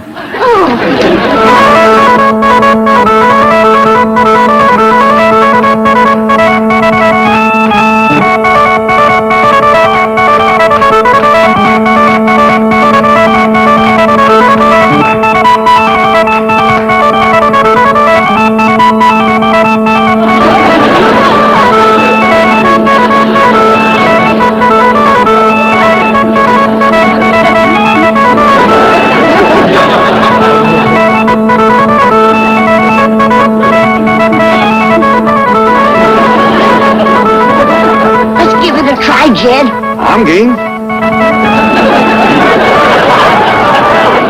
Let's show 'em. It'll be a mite breezy.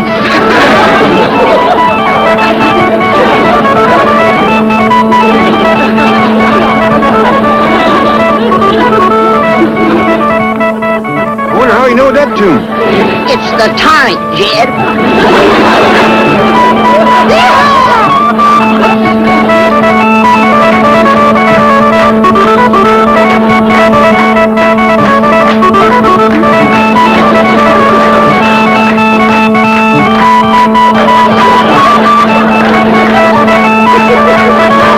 Scarecrow than you did as a naked statue.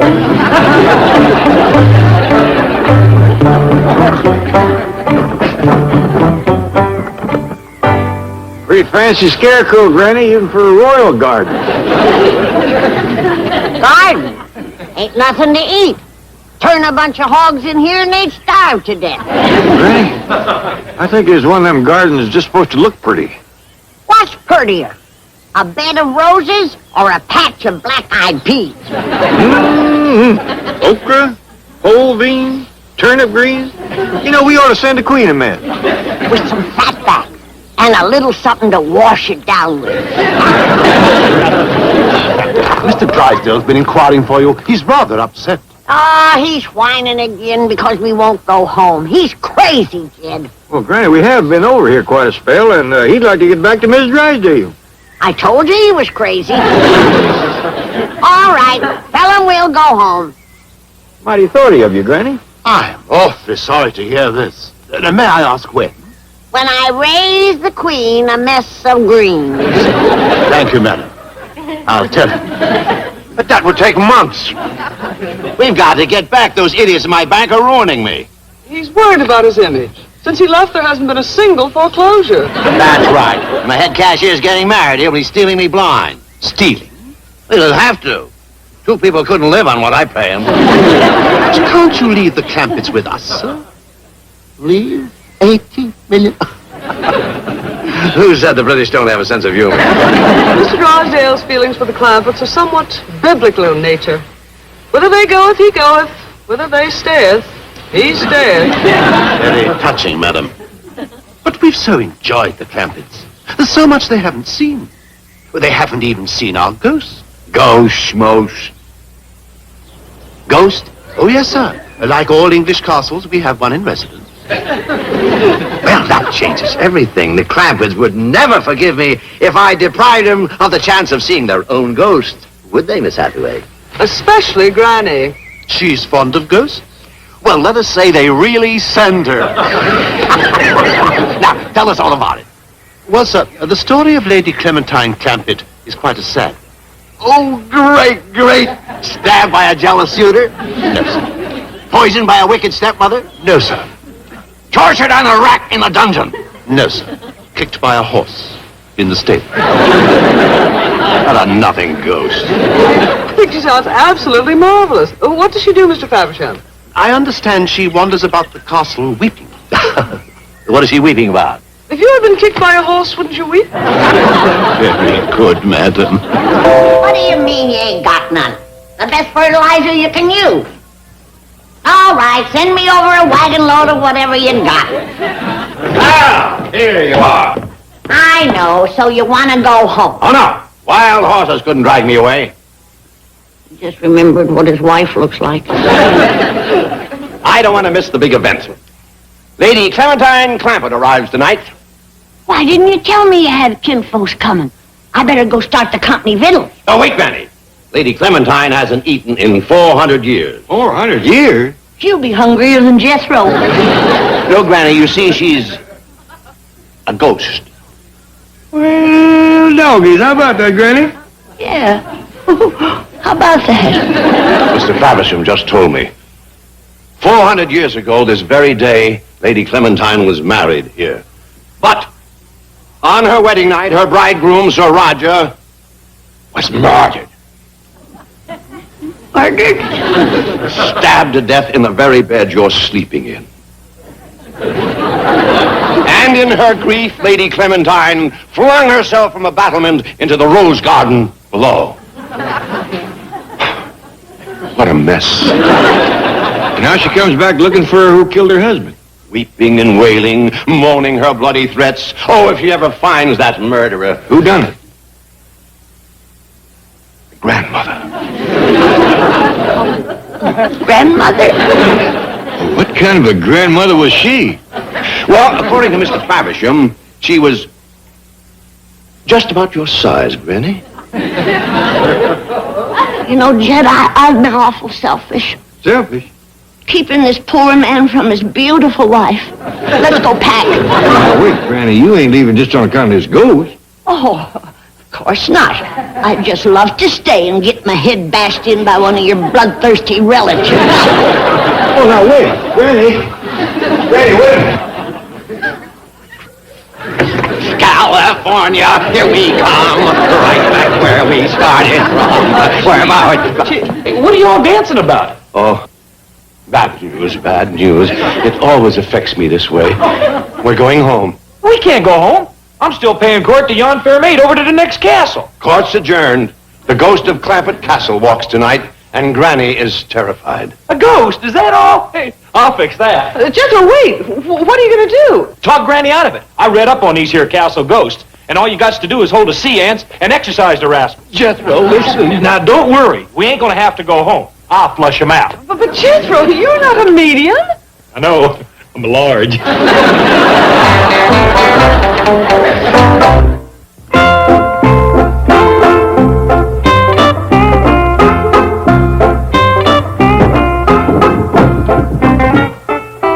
What a family! A murdering grandmother! Bloodthirsty ghost! It wasn't me, Clementine, it wasn't me! Granny, it's me, Jethro. Don't scare me like that! Relax, Granny, relax. I'm just going to exercise the ghost. When there's a ghost around here, I'm the one that gets the exercise! Granny, what do you want her? Not in the back, Clementine! What's the jig, Granny? Hey, you're just like your grandmother, sneaking up on folks when their backs is turned. Don't deny it, Jed. It was right in this very bed that she stabbed an innocent man sleeping 27 times and cut his throat like it was a hog killing. Sure enough. Granny, that ain't what Mr. Drysdale said. Of course he didn't. He wanted to spare you the shame. You think that Lady Clementine jumped from the battlement? She was shoved. Who shoved her? His switchblade grandmother. Who else? Granny, it ain't the grandmother that's supposed to come back. It's Lady Clementine. She'll be looking for a grandmother, and after 400 years, her eyes ain't gonna be so good. Granny, I can stop her from coming.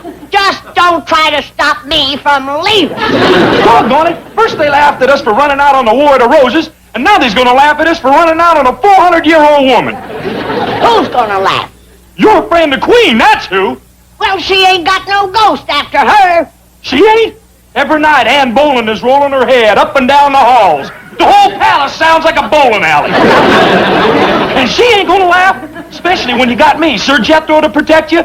She'd drop me herself. Well, maybe she won't hear about it.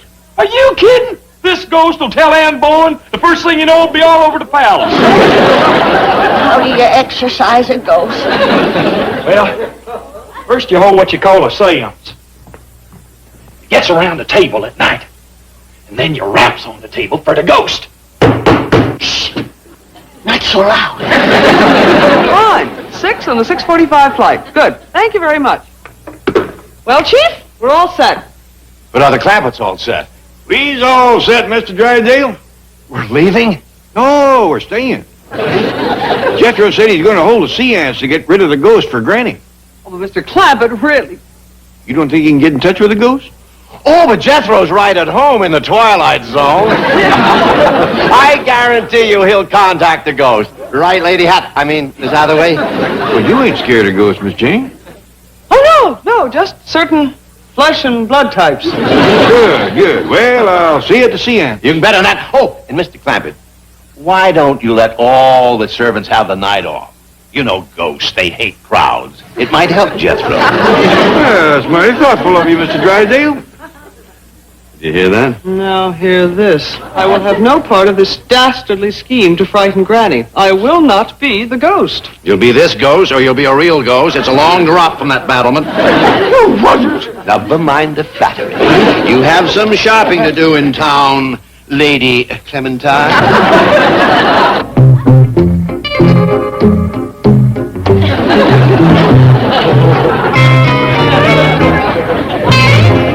All set, boy? Well, yes, sir, Uncle Jed. As soon as Granny finishes primping. Well, Jethro, you're wearing my damsel in distress hat. It's my wizard hat now. Old Merlin used to wear one like this when he was conjuring. What you wearing, Granny? This.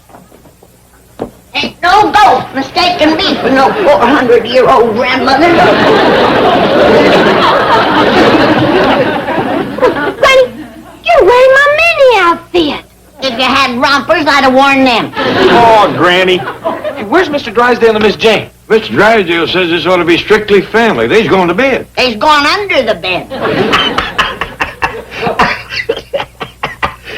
Granny's hiding out in the miniskirt. I'll scare her right out of it. Steve, it is not going to work. It can't miss. I've got a mic and speaker hidden in there. We can hear everything they say. And when I press this button, they can hear everything the ghosts have to say. I am not uttering one word into that microphone. You don't have to. I've got a better angle. Now go get ready.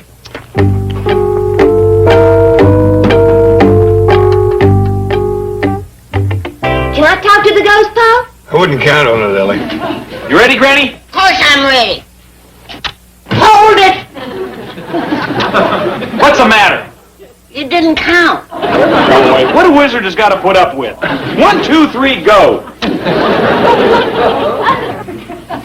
You didn't say may I. Hey, let the boy get on with it. This is spooky. What do you do now? First, I got to let him know I'm here. Fee, fi, fo, fum. Look out, ghost. Here I come. Jethro, you're going to conjure up a John. Go on, boy. Now I got to turn on my giant brain and put in my long-distance call. Calling Lady Clementine. Calling Lady Clementine. Hello. It's a man. You booby, you got the wrong number. Hang up.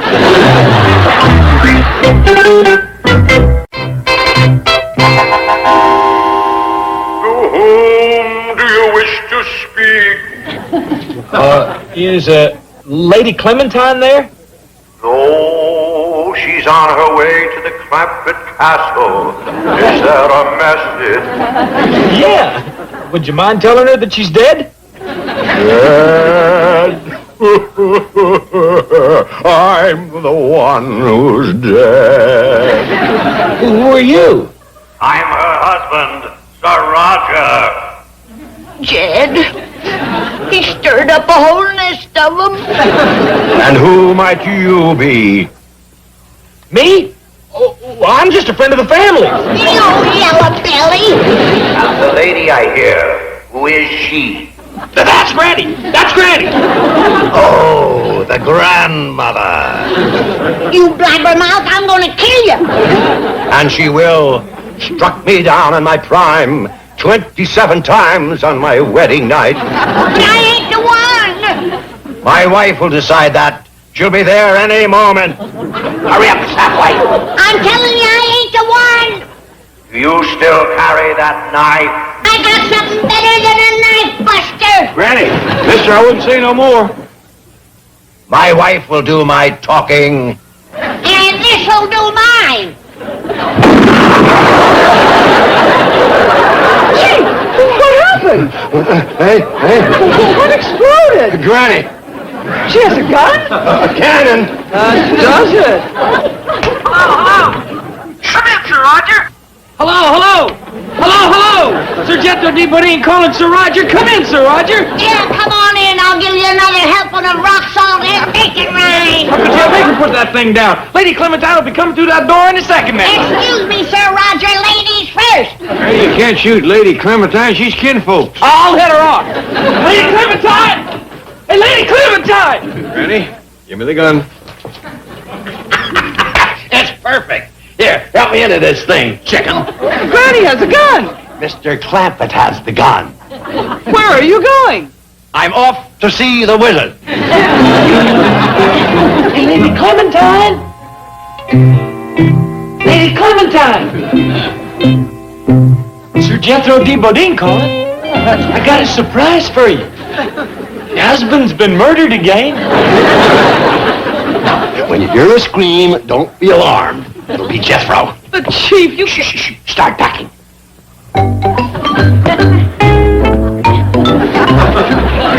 Now, Granny, I've gone along with you and Jethro on this ghost business, but this has gone too far. Now, will you please give me the gun? Look! It's Lady Clementine! She's after my baby!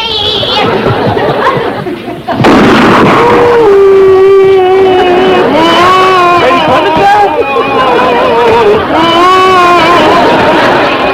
Wait! I'm just a friend of the family! I ain't even a good friend!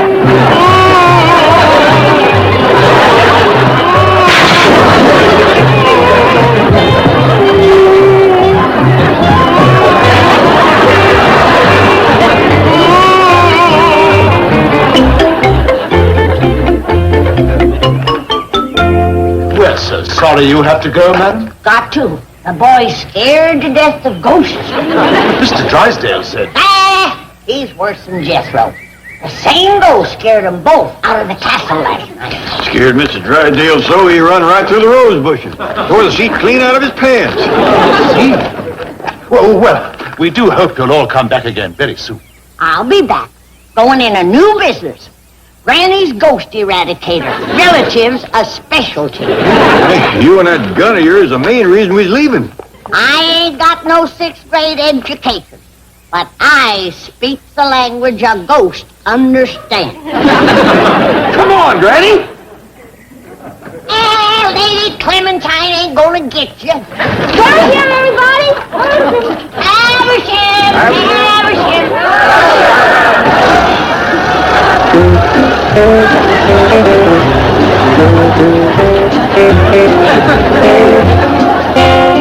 Aversham!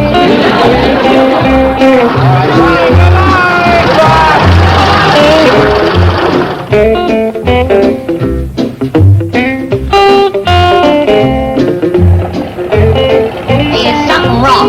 Folks here in London are still staring and pointing at us. Yeah. And Queen Elizabeth herself said she'd tell them we didn't chicken out on the War of the Roses. Right, we want it fair and square. Yes, well, that's why they're pointing at you. It's not the finger of shame, it's the finger of fame. You're celebrities now.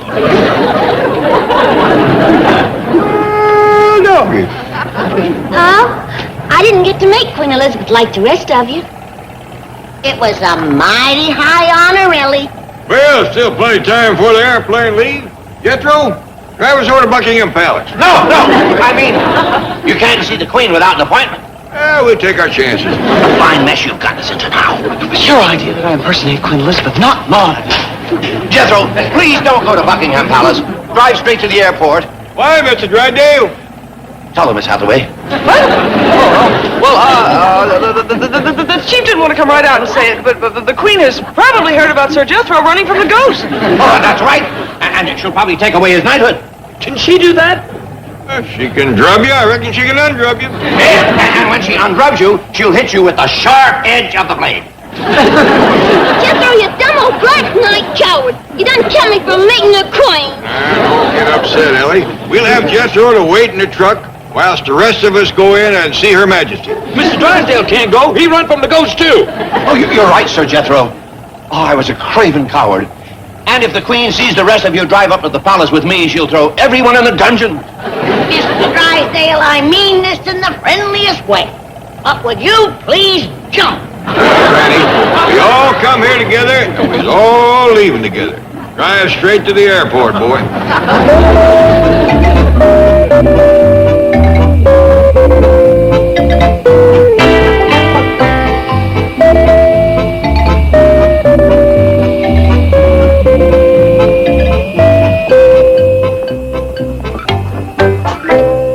Let me sit on the outside, Jed, so I can look after Mr. Drysdale. He's still powerful shook up from that spook. Yeah, he does seem to be mighty edgy. Can't seem to sit still.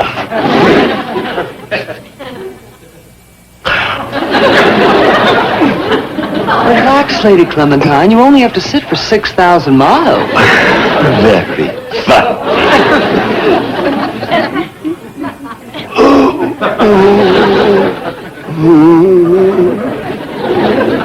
What's the matter, Mr. Drysdale? You still got briars in your britches from the rose bushes? You think you got trouble sitting? Think of Lady Clementine. She's going to be eating off the mantle from now till next Christmas.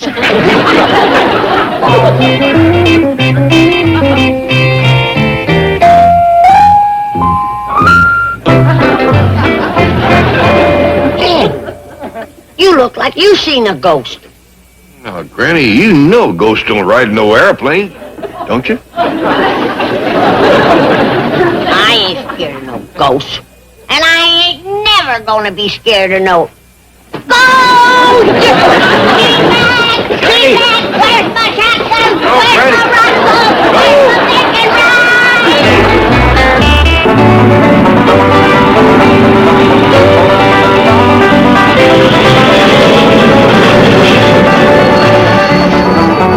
Your attention, please. Flight number 121 from London, now arriving.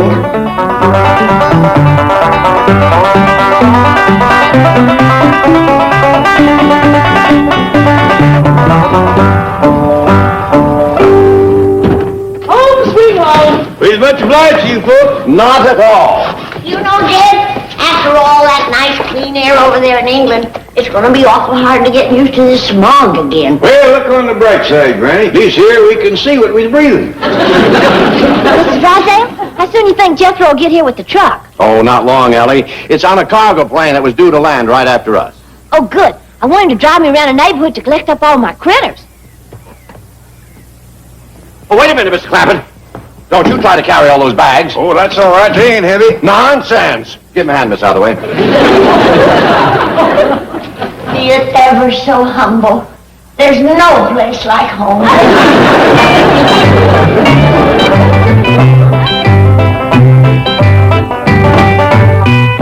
I'd have helped you, Mr. Clampett, but I have this thing with my back. Yes, he doesn't like to use it. But all the mail had come while we was gone. Most of it's for that fellow occupant. I wish Mr. Occupant would show up someday. Yeah, we got a whole closet full of mail for him. Mr. Clampett. Looky here, a letter from Cousin Pearl. Well, we'll be running along, Mr. Clampett. I'm very anxious to get back to my loved ones. Yeah, I reckon you must have missed your family. Family? He's referring to his loved ones in the vault at the bank. I'll take your suitcases upstairs. Don't take mine, Jed. I gotta leave right away for Petticoat Junction. You can reach me at the Shady Rest Hotel in Hooterville. Ellie, call him and tell him the doctor's on the way. Hold on, Granny. Oh, yeah. I forgot my medical supplies. Well, who needs a doctor? What happened? Cousin Pearl. She sprained her back dancing with Walter McKeegan at the Harvest Home Festival and Waltz Contest. She won't be able to take care of the baby. What baby? Who had a baby? Wasn't Cousin Pearl, was it? Well, I should hope not. Her a widow for 10 years. Well, then whose baby is it? Betty Jo Elliott's. Who's Betty Jo Elliott? Kate Bradley's daughter. Well, who's Kate Bradley? She runs the Shady Rest Hotel. She's Joe Carson's niece. What's all this got to do with Cousin Pearl? What do you mean? Well, she sprained her back dancing with Walter McKeegan. Oh, it serves her right. He's the worst dancer in 4 counties. This is the most confused I ever been with Jethro out of the house. Let's see. What am I going to need if I have to take care of a baby? Possum fat to grease him with. Lye soap to wash off the possum fat. Cornstarch to ease the sting of the lye soap. Ellie, did you get me called to Hooterville? Well, I didn't know who to call. Kate Bradley. Well, who's she? Oh, you tell her, Jed. I'm too busy. Well, I ain't too clear about it myself. Oh, Jed, you remember Kate Bradley? Word on or I don't. Here, Ellie, let's find that medical bag and start filling. And then try and get my call to Hooterville. Yes, Granny. I got the truck, Uncle Jed. Hey, Granny, how soon do we eat? Never mind that. You gotta drive me to the Shady Rest Hotel. I'm gonna take care of a baby. Who had a baby? Betty Jo Elliott. Who's Betty Jo Elliott? Kate Bradley's daughter. Leave it right there, boy. The talk's the long-distance operator. She's putting a call through to Hooterville. Praise be. Hey, listen, Granny.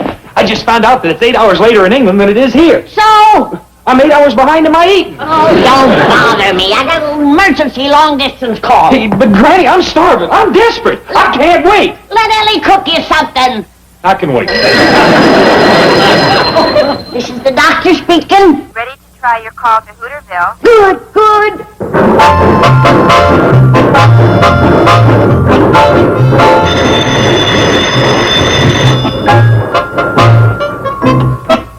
Drugstore store. What's that, Sarah? Hey, Joe, somebody called all the way from Beverly Hills. Probably Conrad Hilton wanted to buy the Shady Rest. Let me get it. Just a minute. Hello? No, man, this ain't the Shady Rest. They ain't got a phone. Well, how do I get in touch with Kate Bradley? Well, Kate's out of town, but Uncle Joe's here. This is Joseph Carson, president and general manager of the Shady Rest Hotel chain, limited and incorporated. This you, Connie? No, this is Daisy. Dr. Daisy Moses. How's Betty Jo's baby? Well, I don't know. It's still in the hospital. Oh, the poor little thing must be awful sick. They've taken her to the hospital. Don't give up hope. The world's greatest baby specialist is on the way. Hey, that's a powerful claim. World's greatest baby specialist. Well, didn't I take care of Jethro here when he was a baby? And look how he turned out. Well, you can't win them all. Get out of here, you're driving me to Hooterville. On an empty stomach? Now on the truck, now get going. But Granny, I'm starving. This is a matter of medical emergency, a case of life or death. So's this. If I don't eat, I'll die. You can eat when you get to Hooterville. Oh, where's Hooterville? How do we get there? You know how to get there, Jed? I never heard of the place before today. Maybe you best call back and get the directions. Yeah. Don't you snarl at me. That was my stomach growling. You gotta get your mind off of victuals. Now, you want to dial the phone? Dial it, put mustard on it, and I'll eat it. Get that truck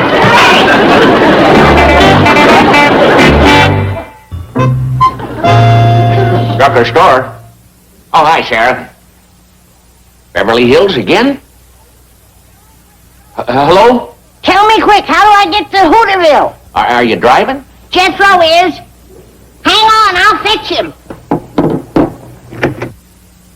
What's going on? It's that woman baby doctor from Beverly Hills. Somebody's playing a joke on us. It's probably that bunch over at the barber shop. You think so? Of course. Beverly Hills. That little woman's as certified as Newt Kiley's pig. Sarah said that She's in on it, too. Here, let me have it. You always were a sucker for a practical joke. Now listen cheerful and get the directions to Hooterville. Howdy. Can I get something to eat there? Never mind that. You ought to hear this, Yehu. I think it is Newt Kiley's pig.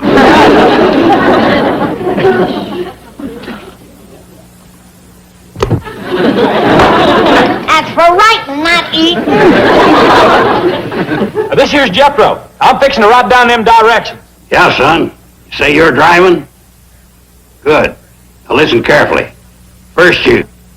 Yeah. Yeah. Mm-hmm. Okay, yeah. I got it. We'll be there. Sure do, thank you. Bye. Did you get it? Yeah. Couldn't I have a little something to snack on the way? Like a ham or a turkey or a side of beef? Forget your stomach.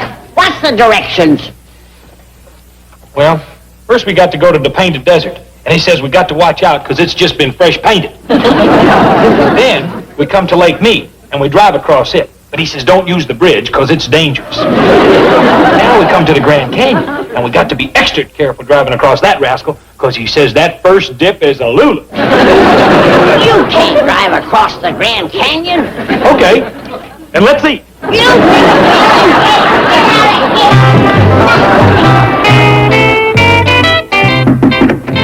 Excuse me, Chief. Would it be possible for me to have a few days off? You see, Miss Hathaway, you don't have to ask me a question like that. Now then, how long have you been with me? 11 years. Then you know the answer. It's no. Very well. I'll tell Mr. Clampett. Mr. Clampett! What's he got to do with it? Well, he's the one who asked me if I could get a few days off. You see, Granny's going away, and they needed someone to help out. Why didn't you say it was for Mr. Clampett? I took the liberty of checking available personnel, and I found you a most efficient secretary. Attractive? Definitely. That blonde with the great build?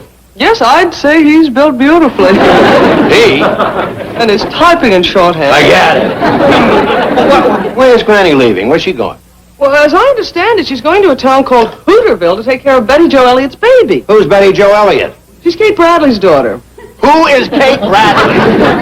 I made the mistake of asking Granny that same question. Would you care to hear the saga of the Beasley family who live behind Buzzard Ridge? Not unless there's money in it. Then I'll be on my way. You may reach me at the Clampetts. Ellie, honey, what you doing? Boiling some grits. Oh, Ellie, you don't have to do no cooking. Miss Jane's coming over. Oh, these grits is from our feathered critters. See? Oh, rock grit. Yes, sir. They need 'em for their gizzards. What you boiling for? To get the tar out. Quick as it boils to the top, I'll skim it off. I believe to protect them critters, I'd get them out of the kitchen. Oh, that's right. Granny still ain't left. So it ain't Granny they got to fear, it's Jethro. He still ain't at it. You think y'all get 'em out?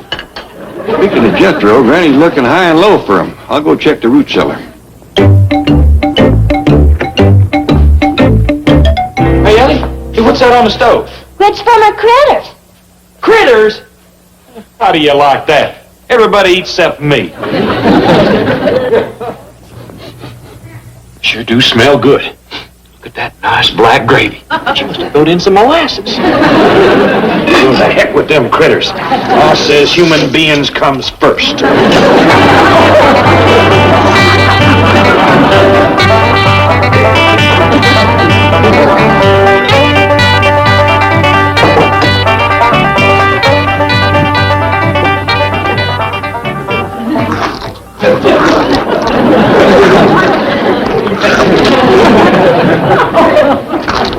I think these grits needs to cook 'em out longer.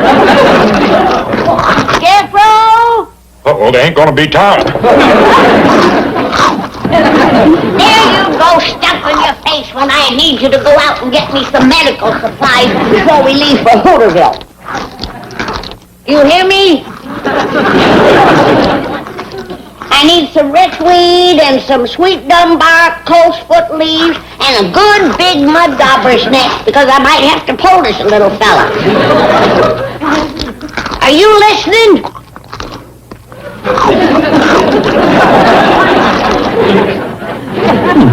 What you eating? Well, grits and blackstrap molasses. But to tell you the truth, Granny, you cook better in your day. I didn't cook no grits and blackstrap. Oh, I see you found Jethro. Reckon you two will be leaving soon. Yeah, now that he's done stuffing himself with grits. Grits? Boy, you didn't eat them grits that was boiling on the stove, did you? Oh, just one helping. But you know something? It sure sits heavy in a fellow's stomach. Now, never mind. Come on, now, let's get going. I got some doctoring to do in Hooterville. I think you got some doctoring to do right here. Who's sick? Me. What's the matter? If I didn't know better, I'd swear I swallowed a bunch of rocks. You did. What are you talking about? Never mind that. Let's get this young'un up to bed. Come on in, Miss Jane. Sure is nice of you to fill in for Granny. Well, my pleasure, Ellie. I'm particularly anxious to prepare some of the gastronomical delights indigenous to your native hills. Well, I sure hope you have some time to do some cooking, too. I'm preparing collard greens and ham hocks, fatback and black-eyed peas. Oh, don't forget grits. They's Jethro's favorite. Excellent! What's the matter with Jethro? He's feeling a mite rocky. Oh, cheer up, dear boy. I'm going to fix you a huge pot of grits. Miss Jane, you could have gone all day without saying that. He got sick stuffing himself on the grits Ellie was boiling.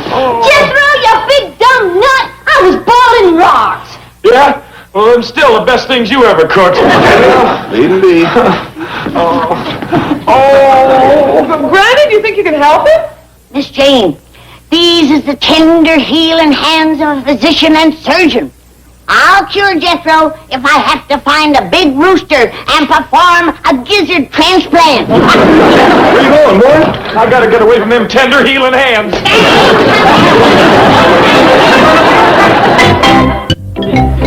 How's Jethro? Is he going to be all right? Oh, of course he is. That boy has got a stomach that would make a goat green with envy. Did you call Hooterville and tell them I'd be late? Yes, ma'am. What'd they say? Oh, it sounded like they said, get lost. Must have said, don't get lost. Oh, I reckon so. Well, you run upstairs and keep an eye on Jethro. Take his temperature every half hour. Yes, ma'am. Oh, where's your pa and Miss Jane? Oh, they's out in the kitchen. Granny keeps the spices and such on the top shelf yonder. You want me to reach them down for you? No. I must learn to be self-sufficient. Oh! What's the matter? It's my sacroiliac. It goes out of me occasionally. Well, I'll run fetch Granny. No, please. She might want to perform a spine transplant. How can I help you? Well, just let me ease my weight back while you support me. You sure you don't want me to fetch Granny? Please promise you won't breathe a word of this to her. All right. This'll ease up. I hope I'm not too heavy.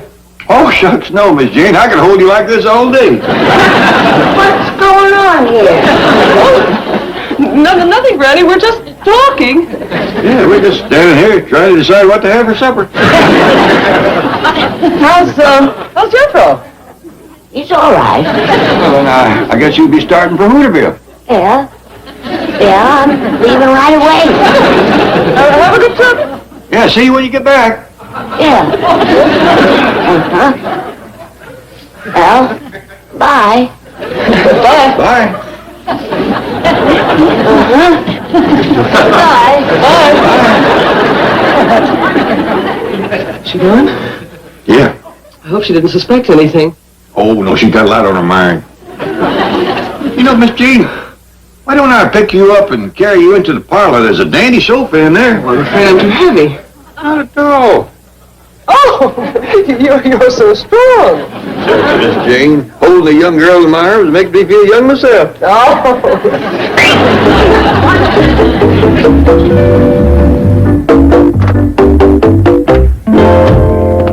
Thank you for coming, Mr. Drysdale. I just got to share my terrible burden with someone. Well, what is it? Jed has took leave of his senses. Oh, Granny, if I have ever known a steady, stable, rational human being, it's Jed Clampett. Whatever made you think such a thing? He has fell head over heels in love with your secretary, Miss Jane. The man is stark raving mad.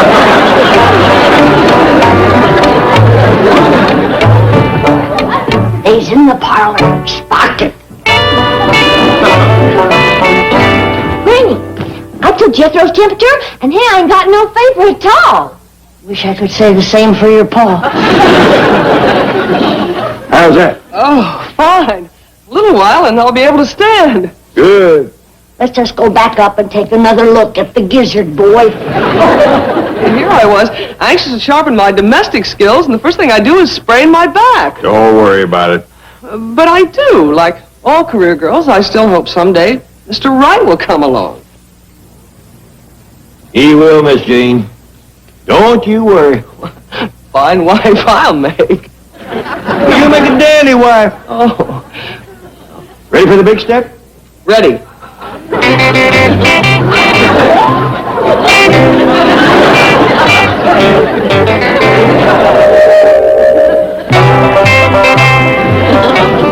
With all my worldly goods, I thee endow.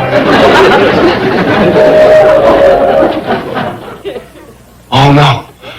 For 11 years, I've treated that girl like a dog.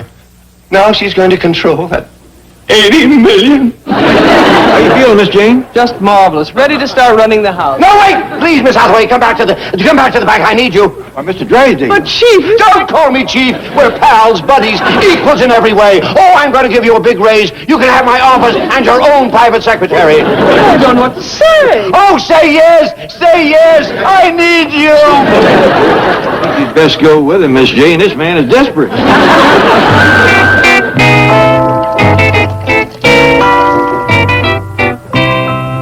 Try this business, Miss Hathaway. I think you like it. Is it satisfactory? Oh, yes. Oh, I'm so pleased. I've heard of coffee breaks before, but a champagne break? No, it's no more than you deserve. Oh, try the caviar. Isn't this a $50 an ounce caviar you kept locked in the vault? Let's not think of money. Enjoy. I had these fabulous jewels. Didn't they belong to your wife? Not any longer. Oh, that must be your private secretary. Oh. Come in. Ready to take dictation, Miss Hathaway. I'll get it. You two young people just eat, drink, and be merry. Miss Hathaway's office. That's you, Mr. Drysdale? Well, I thought you'd be pleased to know that Jethro is fine again, and we's all fixing to drive Granny to the station to see her off for Petticoat Junction. By the way, we sure got a chuckle about what you and Granny thought was going on.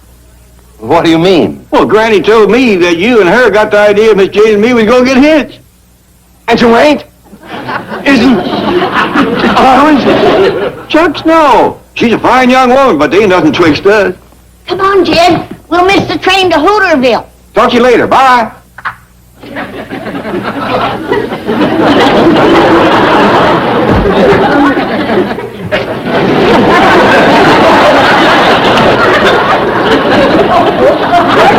Mr. Drysdale, what? Back to the secretarial pool.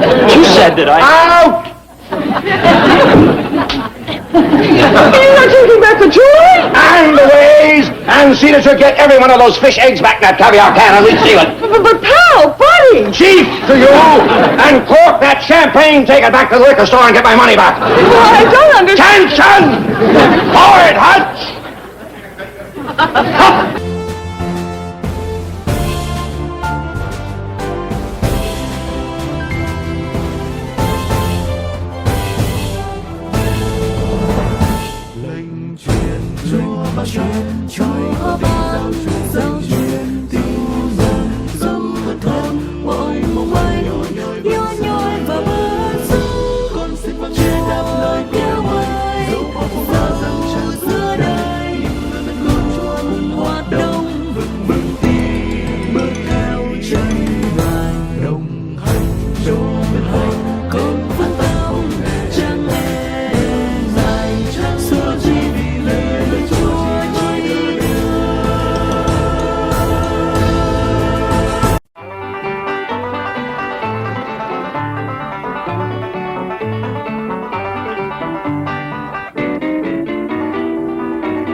What are you doing? I'm taking you home. What for? So you can cook for me and take care of me. Oh, you mad impetuous boy. Mother always wanted a big wedding, but if you insist, we'll elope.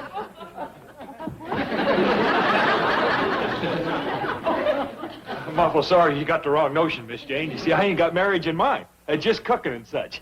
Oh, I see. Granny hasn't returned from Petticoat Junction. And Ellie's trying to take her place, and it's pitiful. Well, how is your Uncle Jed managing?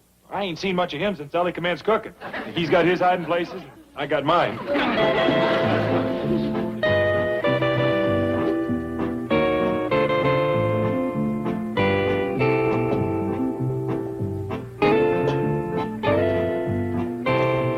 Paul, come to the kitchen. I cooked some fiddles for you.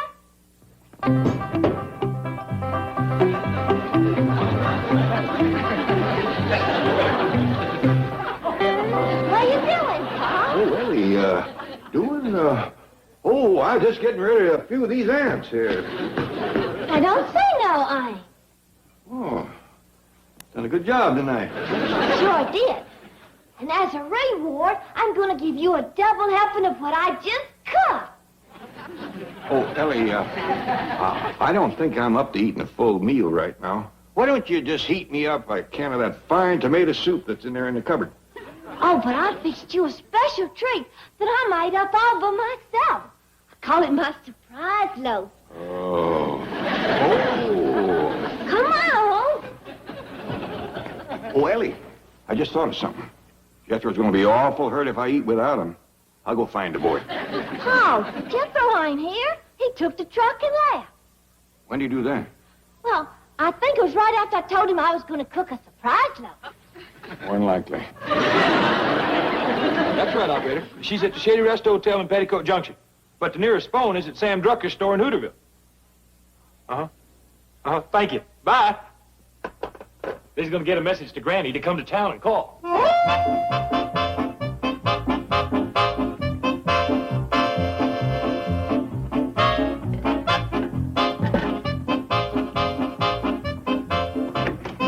Hi, Granny. Howdy, Mr. Drucker. Did you send for me? Well, yeah, Granny. How'd you get here so fast? I run. It's only 6 miles. Why didn't you catch the train? I did. I caught it and I passed it.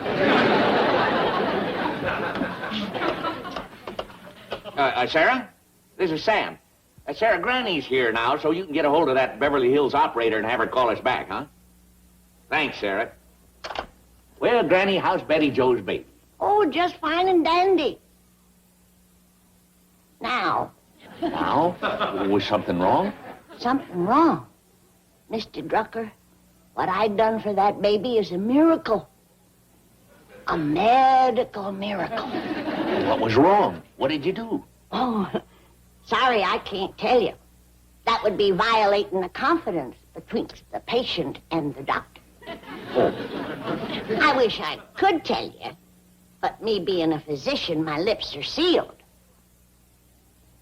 You understand? Oh, of course. But it was one doozy of a miracle. Now, if you was another doctor, I could tell you. Have you ever been a doctor? No. Ever been a patient? Oh, yeah. Oh! Well, then I won't be violating the confidence betwixt the doctor and the patient. Mr. Drucker, in all my 60 years of doctoring, I have never been so shook up as I was the first time I peeked into that crib and saw Betty Joe's baby. It looked for all the world like an Airedale puppy.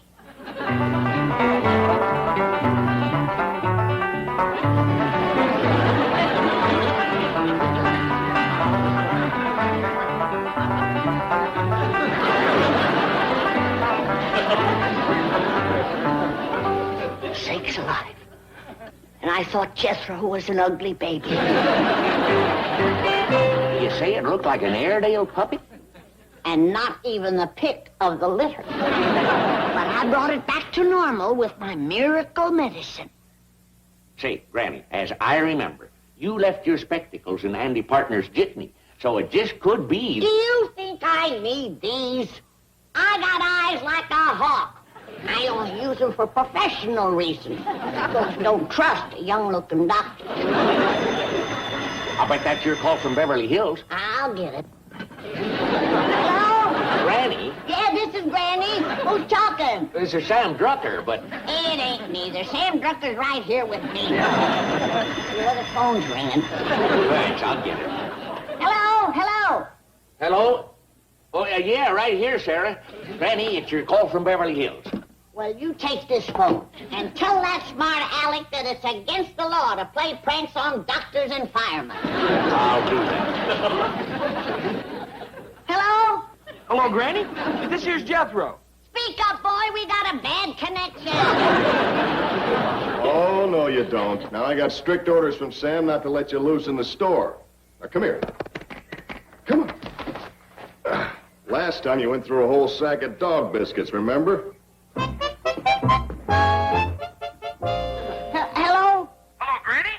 Oh, thank you. That's a better connection. Hi, Sam. Granny? Well, if it isn't a proud father. Say, did those things come in that we ordered for the baby? Yeah, they're in the back. How's Betty Joe? Oh, she's fine. The baby had a bad night. Oh? Yeah, started howling about 3 this morning, kept it up till dawn.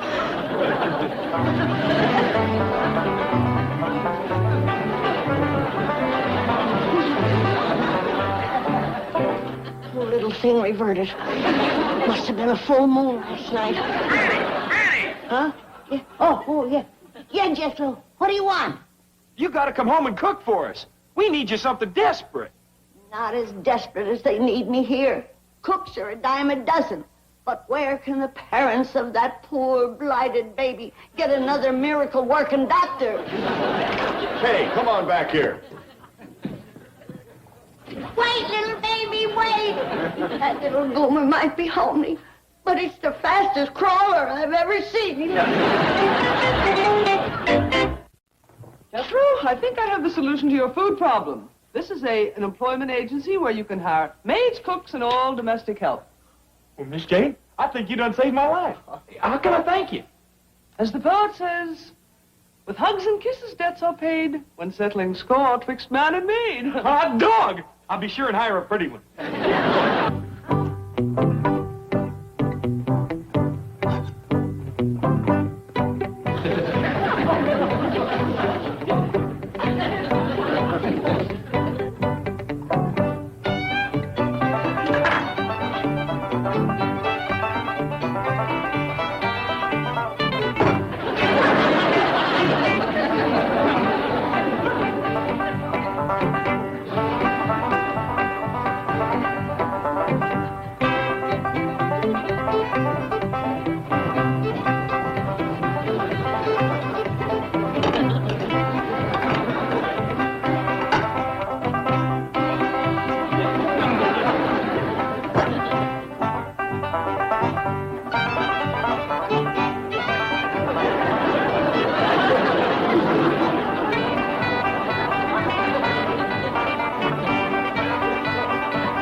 Where's Danny?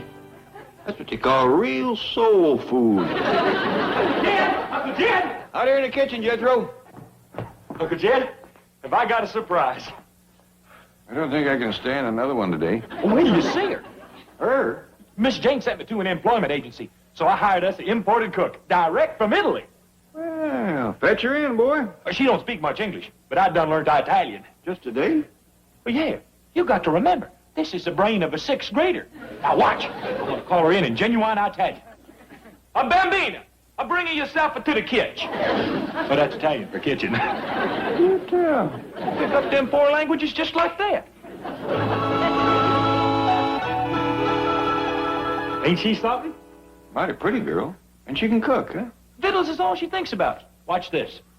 Howdy. Ciao. See? She must have mentioned chow at least a dozen times today already. Senor Maria, this here's my Uncle Jed. Howdy. Ciao. See? There she goes again. Deve essere un piacere lavorare per voi come cuciniere ed aspetto che ti piaccio. What'd you say? Oh, I ain't too sure, Uncle Jed. I don't understand Italian as good as I talk it. Well, we're mighty pleased to have you here, Miss... Grazie. Ci è bellissimo. That's a mighty pretty name. Oh, that ain't her name. That's probably something she's gonna cook for us. Oh, Ellie, come on over and meet this young lady. Senor Maria, this here's my cousin Ellie. Howdy. Ciao. She does have vittles on her mind. Yeah, she's gonna cook us up a storm. Oh, what's wrong with my cooking? Shall I tell her? You better let me. Ellie, your cooking is in a class by itself. Ain't nobody can touch it. That's the truth. But you see, this young lady is new in our country, and she needs all the experience she can get. Oh, well, fine. I'll learn her how to make my surprise loaf. I believe I'd hold off on that for a spell. But why don't you take the young lady up to your room and make her comfortable? Oh, yes, sir, Pop. Come on, Senor Maria. We'll see you later for chow. Oh, ciao. What'd you do that for? Oh, that means something in Italian. I don't know what, but they all do it. I see. I'll tote her suitcases up to the room.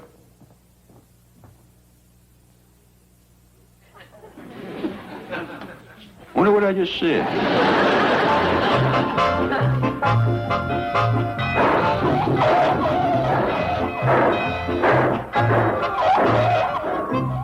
Hi, honey.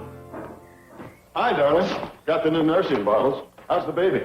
Sleeping, thank goodness. Hello, boy. Honey, I wouldn't hold him. I think he's got fleas again. Really? Yeah. Well, there's still some of that insect repellent that Granny brewed up. Oh, yeah, what she calls her miracle medicine. Come on, boy, let's give Granny's cure another try. Need some help? No, no, no. You sit right here. You had a rough night.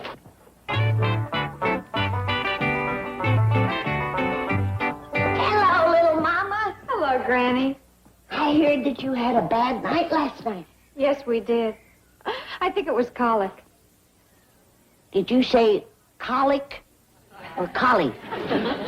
Colic. Did your husband get home with the little fella yet? Yes, weren't you with them on the train? No, I cut through the woods to look for some roots and some yarbs. I gotta brew up another batch of my miracle medicine. Oh, there's still some left. Steve just went in to use it on the little flea trap. Oh, honey, don't call that precious little darling a flea trap. Oh, I call him all kinds of things, but I love the little mutt. Well, there's one thing about you young'uns of today. You've got the courage to face the truth. In my day, we'd have kept him upstairs in a room with the shades drawn. I wouldn't do that. I think he's cute. There's nothing mightier than the power of mother love. Betty Jo, sit down, honey. I want to talk to you about your family plans. Have you and your husband thought about having any more young'uns? Oh, yes, we want to have a large family. In spite of what happened last night? Oh, sure. You can't expect a baby to be perfect. Yeah, but they don't have to miss by that much. The way Steve and I feel, we want to have a dozen more, just like the first one. Honey, courage is one thing, but foolishness is another. Well, I guess a dozen was an exaggeration. Good girl. But at least 4 or 5. Now you're heading in the right direction. Look who's ready for a stroll. Did my miracle medicine work? Oh, it sure did, Granny.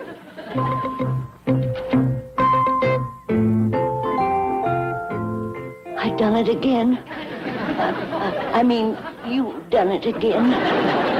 Granny, telegram just came for you. How'd you get here, Sam? Pumped out on a hand car. Come on, Sam, we pumping back in. Oh, what's the matter? My family's starving. Take care of the baby. If it barks, give it a moon. I'll be back come the next full moon. Do you understand what she was talking about? Not a word. But you have to admit there hasn't been a dull moment since she came to visit. Yeah. Someday we ought to visit her planet.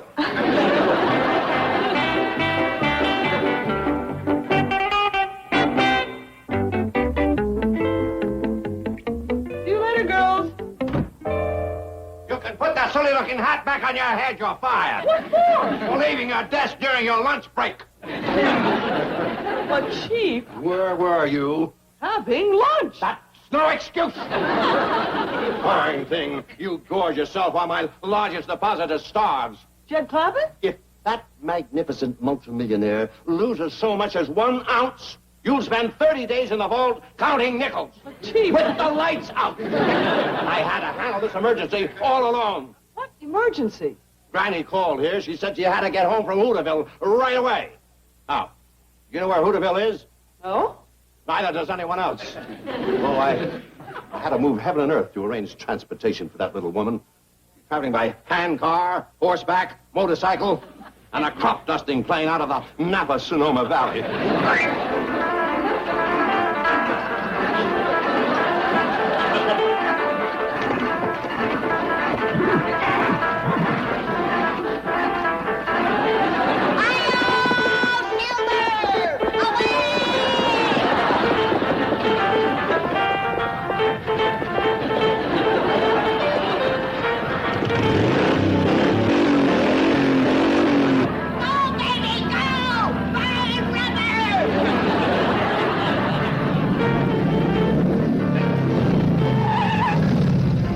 Get me to Beverly Hills, Lindy.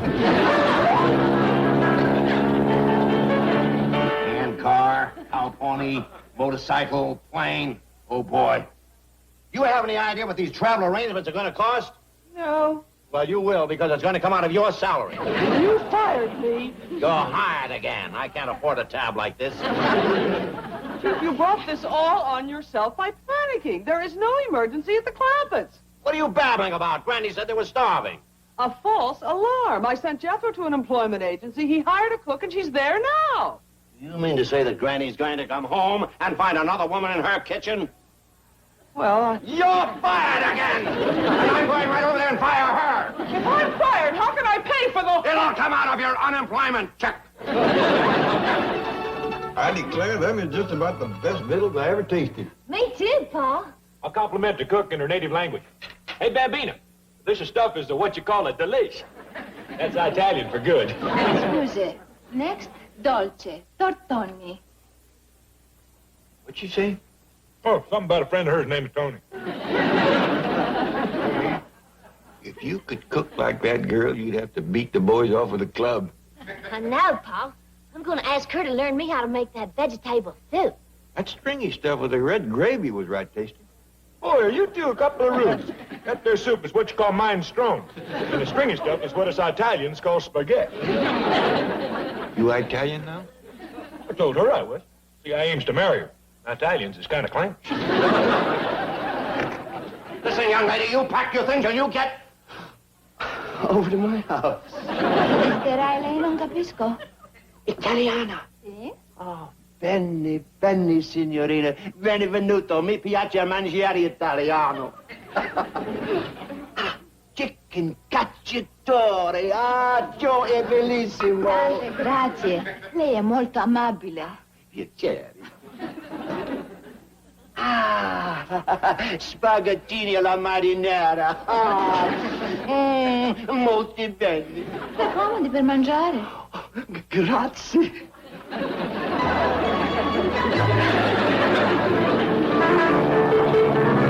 Can't this train go no faster? I got a family down there starving to death. We're over Beverly Hills now, land of the nearest airfield. Ain't no time for that. I see the house down there. Thanks for the lift, Lindy.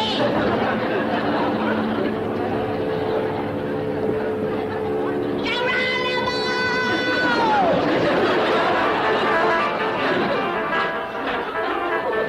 Hang on, you poor starving wretches. I'm almost there. What's that gravy on it? That ain't red gravy. That's what you call marijuana sauce. Jed, I marry up with that Italian doll. You want to come live with us? Where you aim to live? Right here. No,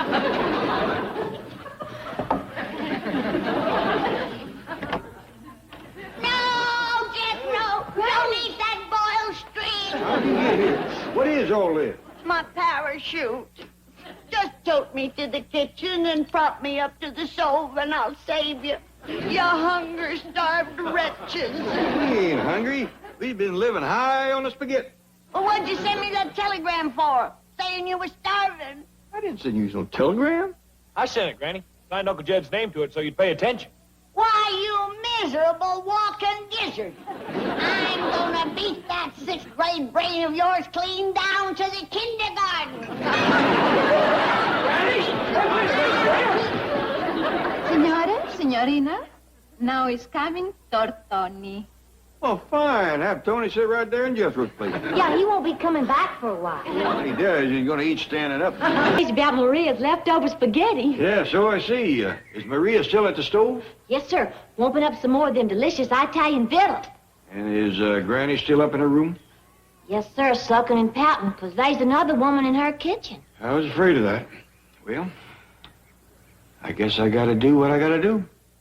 La lam pariraram, pam pam pariram, Santa Lucia, Santa Lucia. Oh, signor Uncle Jed, buongiorno. Same to you, I'm sure. Miss Maria, ma'am. Well, first off, I want to say that we're real pleased with your victuals. Victuals? Non capisco. You cook good. Ah, cook good. Grazie, grazie. Yes, ma'am. So, what I'm about to say has got nothing to do with that. You see, it's Granny. See, this is her kitchen. Kitchen? Grande, bellissimo. I got you. Well, your cooking for us while Granny was away was a real lifesaver. But now she's back, her nose is plumb out of joint. Nose? Yeah, out of joint. She's sulking because you're in her kitchen. Kitchen? grande, bellissimo. Yes, ma'am. Well, anyway, what I want to say is, I'm awful sorry, but I'm going to have to let you go. Well, I'll see to it you get a check for a month's salary. Salary. Si, salary. You like, huh? Yes, ma'am. Oh, But then. Miss Maria, ma'am, I'm just going to have to come out and say this blunt. You're fired. Fire. Si. Hot cook, good salary. Huh? I'm afraid what we got here is a failure to communicate. I'll have my nephew talk to you. He claims to speak Italian. Arrivederci. Jethro. Will you please come in and bring your book? Hail, Mr. Drysdale. Hail, Jethro. Hail? What's going on? What's this get up for? So I can make a hit with that beautiful Italian cook. She'll see him as the noblest Roman of them all. Caesar? Not yet, but he plans to hold hands with her tonight.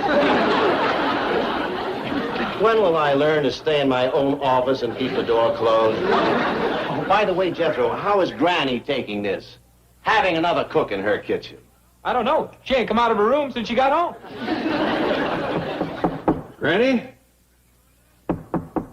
Granny, you in there? What in the Sam Hill? What do you think you're doing? Do I hear a voice?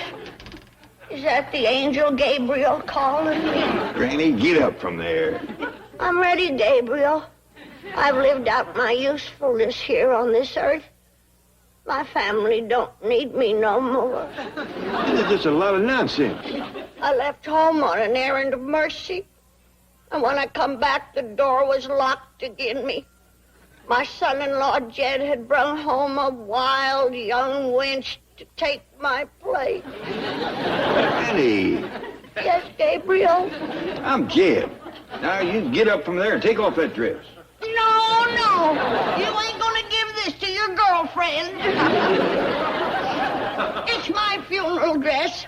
And it was my mama's funeral dress. Mama?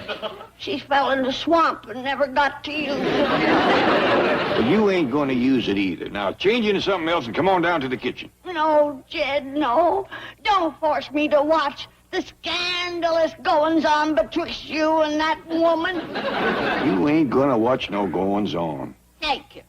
At least I won't have to carry that disgraceful picture to my grave. I'm ready, Gabriel. Jed, do the decent thing. Send Ellie Mae and Jethro out of the house. Don't debauch the young.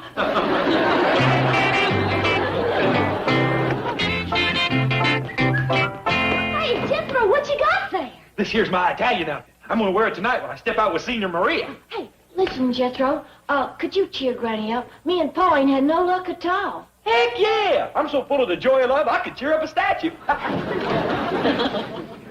That's better. That white powder covers the rosy glow of youth. This will have them bawling their eyes out.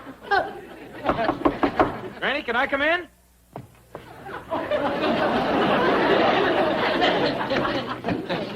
Oh, hi, Granny. Taking a nap, huh? Hey, you fell asleep with a flower in your hand. I put it in water for you. Don't bother. It's just like me. Old and wilted and ready to die. Yeah, reckon you're right. Hey, you got flour all over your face. You been messing around the kitchen again? No need to do that. We got us a real cook now. There. That's better. You're looking like a corpse. I am a corpse. The flame of life is burned low. It'll go out any minute now. Oh, you reckon that'll be before lunch? What? I want to tell Maria how many places to set. You miserable monkey. You got a heart like a vulture. Get out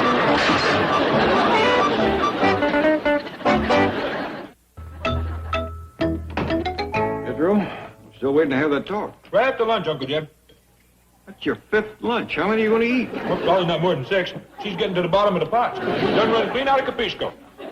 Mi scusi, voglio portare i rimanenti agli animali. Same to you, I'm sure. Now's our chance to talk. Jethro, ain't no kitchen in the world big enough to hold 2 cooks. One of them's got to go, you understand? Yes, sir. Now, I don't like to hurt nobody's feelings, and Granny has been with us a lot of years, right? Right. She's old now, and she feels she's outlived her usefulness. Yeah, I know. She told me so. So when it comes to choosing between Granny and Maria, there's only one choice we can make. Pa! Pa! Granny says she don't want to live no more. Says please end her suffering. Says just cart her off in a wheelbarrow and dump her in a hole. Well, boy, I guess that tells better than I can how desperate things is. You know what you got to do. Yes, sir. I'll get right at it.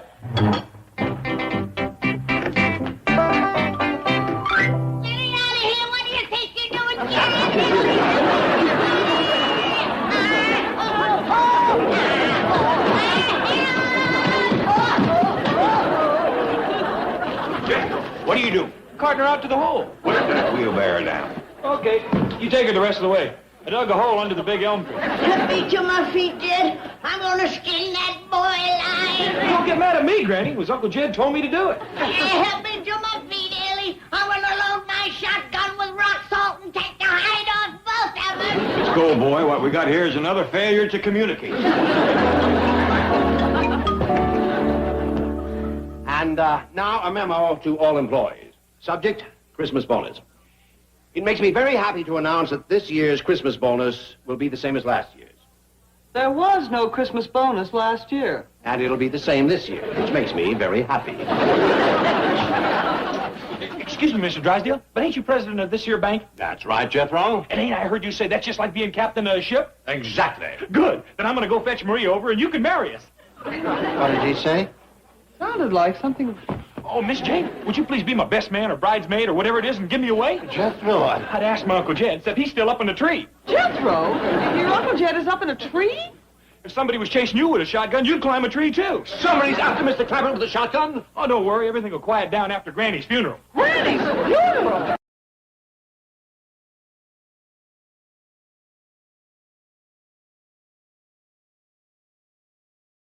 Blast Uncle Jed down out of the tree. She's going gunning for Maria. Why?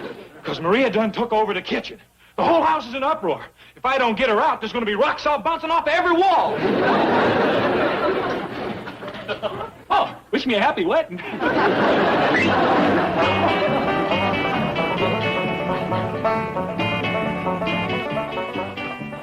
All clear. I sure do appreciate your stopping under that tree, Miss Jane. Glad to be of help. Excuse me if I take cover. Granny might have me in her sights, and that rock salt smart's considerable.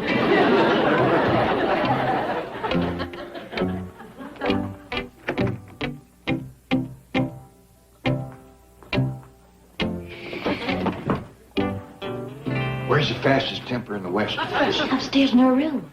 Good. Now fetch Maria, because Miss Jane thinks she can make peace betwixt them. Oh, yes, sir, Pa. Maria's in the kitchen with Jethro. This here's the suit my Uncle Jed got married in. Now it's going to be my bridal outfit. Got the truck parked out back. We're just going to hop on that rascal, stop at the bank, get married, and then hightail it for Niagara Falls. No capisco. You can cook that later. Jethro. Excuse me. Miss Jane wants to talk to Maria. I'll tell her in Italian. Hey, Bambi, you talk Miss Jane a chop. Non capisco. We'll eat later. By and a by. It sure would be nice for Granny if she'd let Miss Maria help her. Oh, and nice for Maria, too. Unless she's employed, she'll have to go back to Italy. Sure enough? Yes, they told me at the agency that her family's in rather dire need. These postcards and letters are from her parents in Venice. Oh, I'll see if she gets them. I hope it ain't bad news. Oh, here she comes. Good luck. Ah, buongiorno, Maria. Mi chiamo Jane Hathaway. Parla italiano. Oh, solo un po'. Ne parleremo a Granny, le non del temperamento terribile, huh? Sure hope Miss Maria gets to stay. Well, there's one thing certain. We can't let her go home to Venice. Not right now. Well, how come? Well, look at that. They're having one of the worst floods I ever seen. Gee whiz, Paul. Water's plumb up to the window. Can't even see the front porches. That rain must have been a real gully water. Hope she don't have to go home. Poor girl could drown just crossing the street. Granny has agreed to see you. Granny, accetta di vederla. Bene. Now, you must be pleasant and agreeable. Sia gentile e accondescente. Capito? Si? That is the key word. Si. In English se dice yes. Yes. Yes, bene. Yes to everything, huh? Granny, I should like to present Signorina Maria. Sit down. Not you. I want to see her alone. Granny, in all fairness, I'll be fair. Now you just wait outside. Si ricorde, è condescendente. Never mind that foreign talk. Skedaddle. So, you're the little hussy that would like to take over my kitchen and get rid of me. Yes. Brazen little package, ain't you? Yes. And I'll bet that you've got eyes for my rich son-in-law, Jed. Yes. You admit? Yes. Well, this is going to be a real interesting talk. Hey, where's Maria? Well, upstairs with Miss Jane. What are you doing in my Sunday go-to-meeting dens? Fixing to get married to Maria? I figure the wedding will take place about 2:30. Y'all are invited. Except you got to get into some decent clothes. And you ain't about to marry Maria. Now get upstairs and get out of my good suit. You mean you ain't gonna let me wear your bridal outfit? Oh, all right. Now go do as I tell you. But gee whiz, Uncle Jim. Hop to it, and the next time you want to borrow something from me, you ask me first. But gosh, Cap. Way overdue having a long talk with that boy. Well, why you keep putting it off, Paul? I reckon it's because the short ones are so distressing. Miss Jane? Miss Jane, have you seen Maria? She's in there with Granny. You reckon she's asking for my hand in marriage? I rather doubt it. Miss Jane, would you do me a big favor? Certainly. Would you go into my room and pick out my best-looking tie for me? Oh, well. Please? Oh, well. Very well.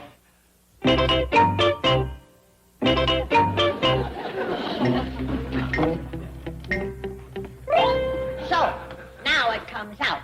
Jed Clampett has asked you to marry up with him. Yes.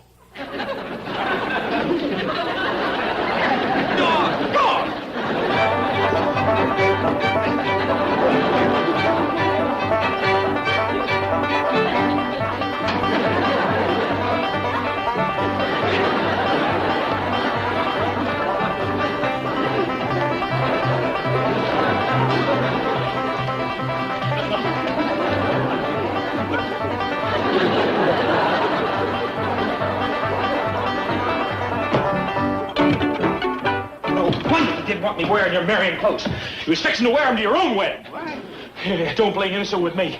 I know what you've been up to, but it ain't gonna be that easy. You's gonna have to fight me for Maria. Maria? We's gonna settle this Roman style. I'm taking you to the Coliseum and gladiate you. Well, what in the world are you? Lucky for you, they got a Coliseum right here in Los Angeles. Otherwise, I'd have to tie you on behind my chariot and drag you plumb to Rome. You figure out what he's talking about? No, sir, Paul. Well, that's comforting. At least there's two of us. Pietro, where do you think you're going? I'm going to get us some gladiating outfits. And quick as the lions is done eating the hippies, you and me is going at it.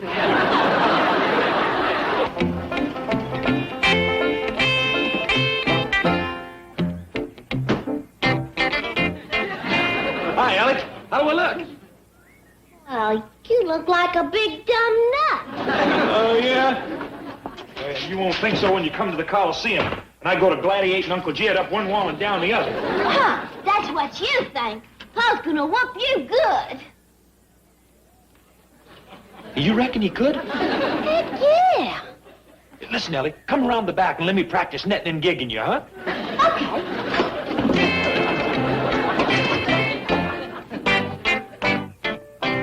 Outside. Granny, what are you fixing to do? I told this little gold-digging vamp that I'd give her a 50-foot running start down the driveway. Then I'm gonna come in salting her flank. You ain't gonna do no such a thing. Jed, come to your senses before this Jezebel makes even a bigger fool out of you. Maria ain't no Jezebel. She's a fine, sweet, hard-working... Now it's too late to protect her. She's done confessed. For what? You name it. She's confessed to it.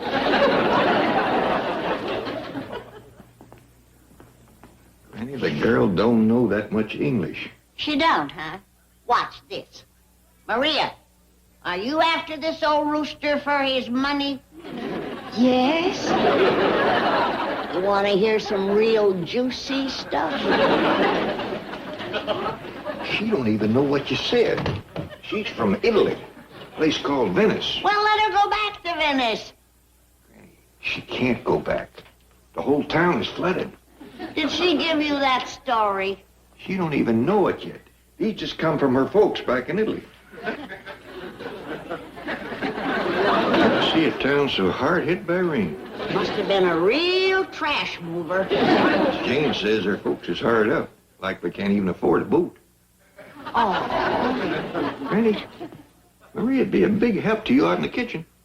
I don't need no help. True. But standing over that hot stove all day has aged you beyond your years.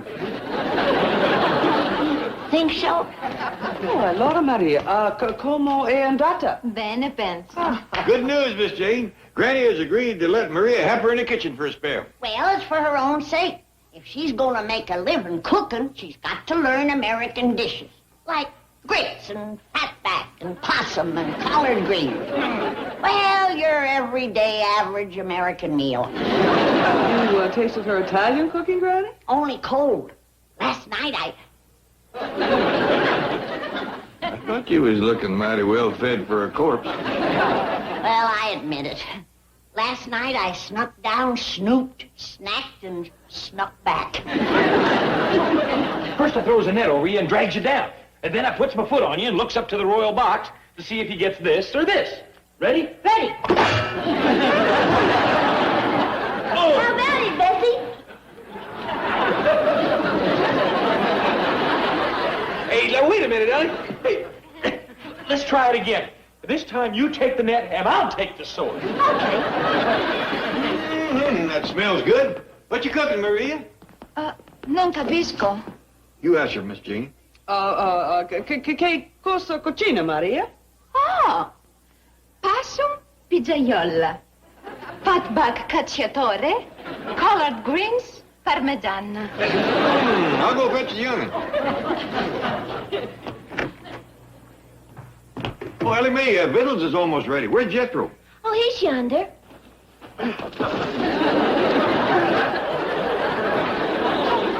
Uncle Jed, could we please call off our gladiating? Fine with me, boy.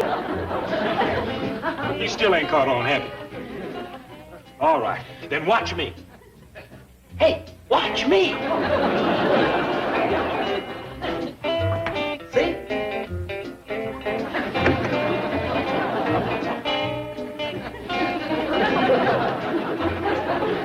What you doing, boy?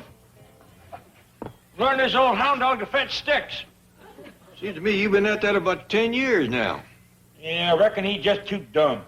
He's just too smart. What you mean? What did Duke want with sticks? He ain't no beaver. Yeah, but other dogs fetch sticks. Well, that's their problem. Duke's got you to do it for him.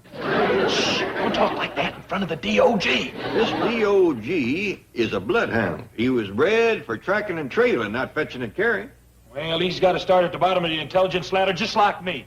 I didn't become a 6th grade graduate overnight. Took me 12 years of hard work. Now watch. What's Jethro doing? Fetching a stick.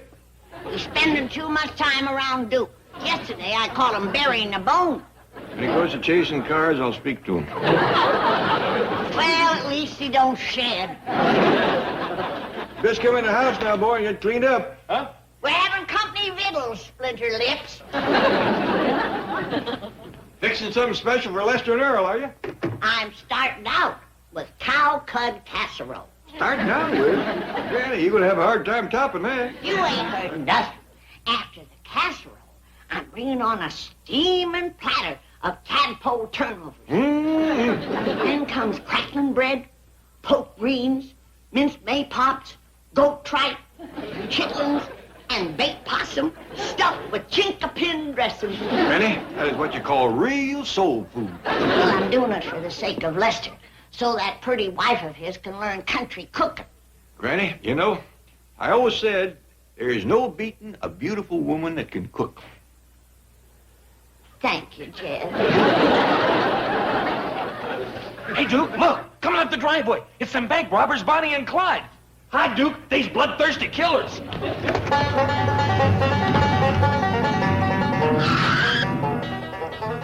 I still say we should have changed clothes before we came up here.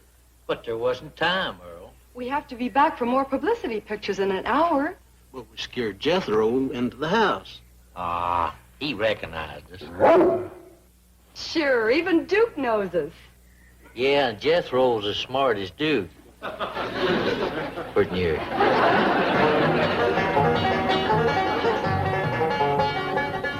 That's Lester Flatt and Earl Scruggs. And Gladys, Lester's wife. How come they's dressed like that? I probably stopped in Hollywood and bought themselves some new style clothes. That dress that Gladys is wearing is probably the latest thing from Paris. Gee, I hope these 1930s styles never come back.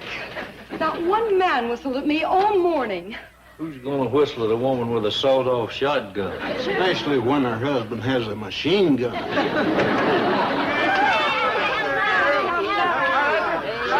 Hi, Jeff. I guess we ought to explain these clothes we're wearing. Oh, we figured it out. Glad to see you so prosperous. I'll bet that dress you're wearing must have cost Lester a fortune. Oh, I didn't buy it, Granny. It's a borrowed dress. And it's almost 40 years old.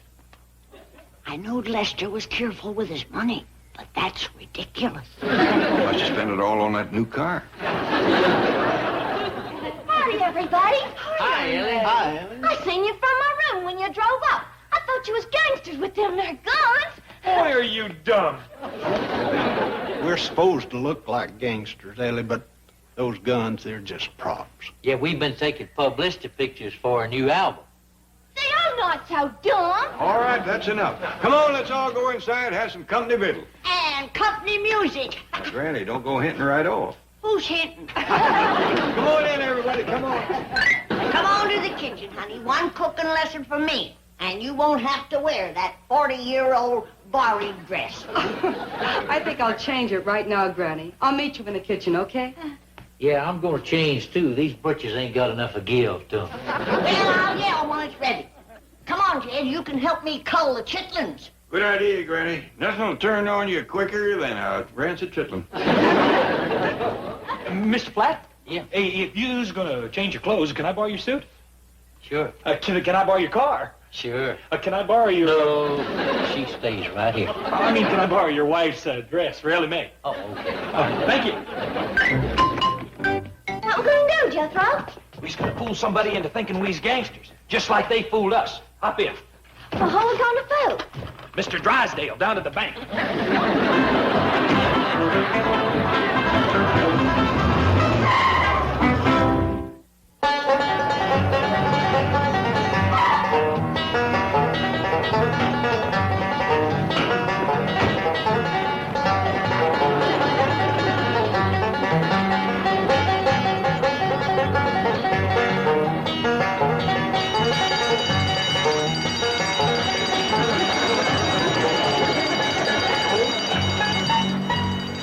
Was that the burglar alarm? Yes, somebody must be attempting a robbery. Well, they'll never get a penny from this bank.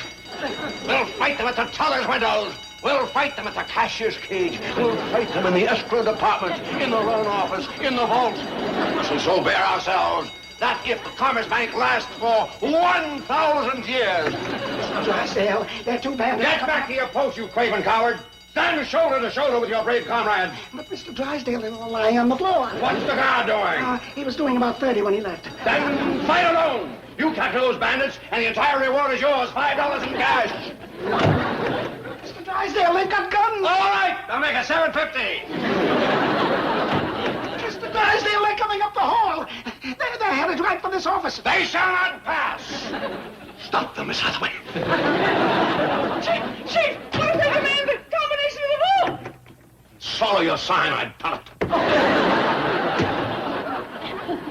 Hi, Miss Jane. Where's Mr. Drysdale? Jethro, Ellie Mae. These Bonnie and Claude. It's Bonnie and Clyde. Jethro, this is a dangerous prank. You could get shot. Oh, no. These guns ain't real. Come on. I'm coming, Bonnie. You're Bonnie. I'm Claude. I'm Clyde. Oh, just stay here. You're going to mess up everything. Well, wait, Jethro. The chief could be armed. When cornered, even he might put up a fight. Chief? Oh, excuse me. Is Mr. Drysdale here? Nobody but us cleaning women. Turn your shoes, mister. Where's Drysdale? I don't know. I'm just an old scrub woman. You look awful lot like Drysdale. Exactly like him. Oh, now you've discovered my secret. I'm his mother. Oh, his mother, and he lets you scrub floors. Yes, he's such a wonderful boy. So generous. That's why his vault is empty. You mean there's no money in the vault? None. He just uses it to grow mushrooms. Poison mushrooms. Don't go in there. Hey, what's going on here? What you doing messing around with that old woman? We're supposed to be here scaring Mr. Drysdale. You dumb bunny. I thought you said I was Bonnie. I knew it was you all the time, Jethro. That's why I went along with the gag. I wasn't scared at all. You kill me. That's a good idea. Let me have your gun, Jethro. Oh, it don't shoot, Mr. Drysdale. It's just a prop. Oh, let me have yours, Johnny. Well, it's just a prop, too. Hey, you know, Mr. Drysdale, you make a pretty good Clyde yourself. You sure do. Say, Jethro, let me have that jacket. Oh, I'll teach that chicken bookkeeper to desert his post. I'll scare him right out of his sleeve garters. He's in there, boys, but be careful. He's armed. All right, you little fink. Now you're gonna get yours.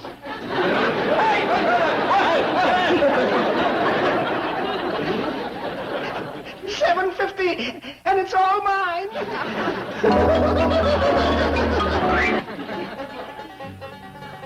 Is that Lester and Earl? Yes, that's Foggy Mountain Breakdown, the song they did for Bonnie and Clyde. Well, this time they're gonna do it for Granny and Jen. You come in slumping the leftovers.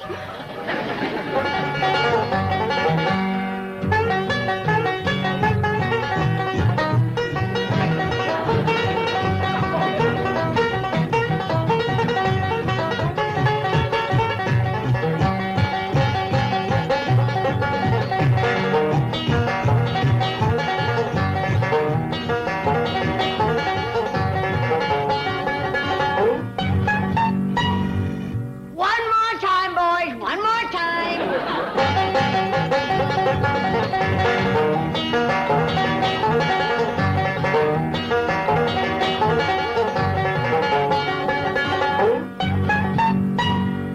That was wonderful.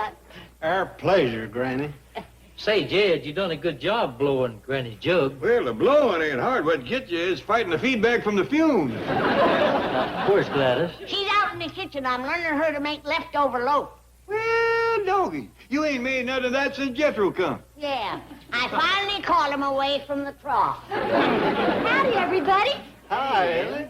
Sure do thank y'all for the clothes in the car. Jethro and me had a dandy time. Where is Jethro? Oh, drove around the back. He'll come in through the kitchen. Oh, no, my leftovers! Oh! She'll never make it on them short legs. Doggone, there goes Gladys's cooking lesson. If she gets in Jethro's way, there goes Gladys.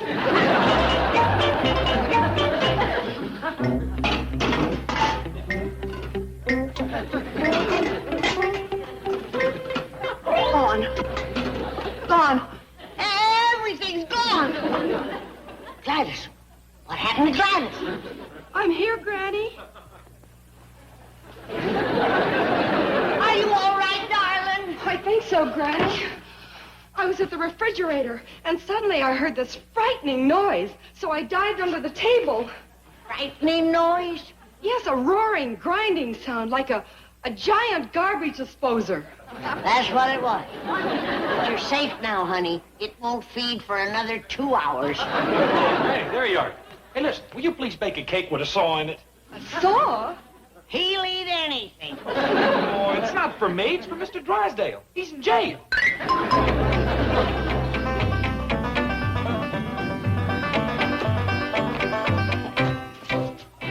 Well, aren't you going to come in and say hello to Mr. Flatt and Mr. Scruggs? No, I am not.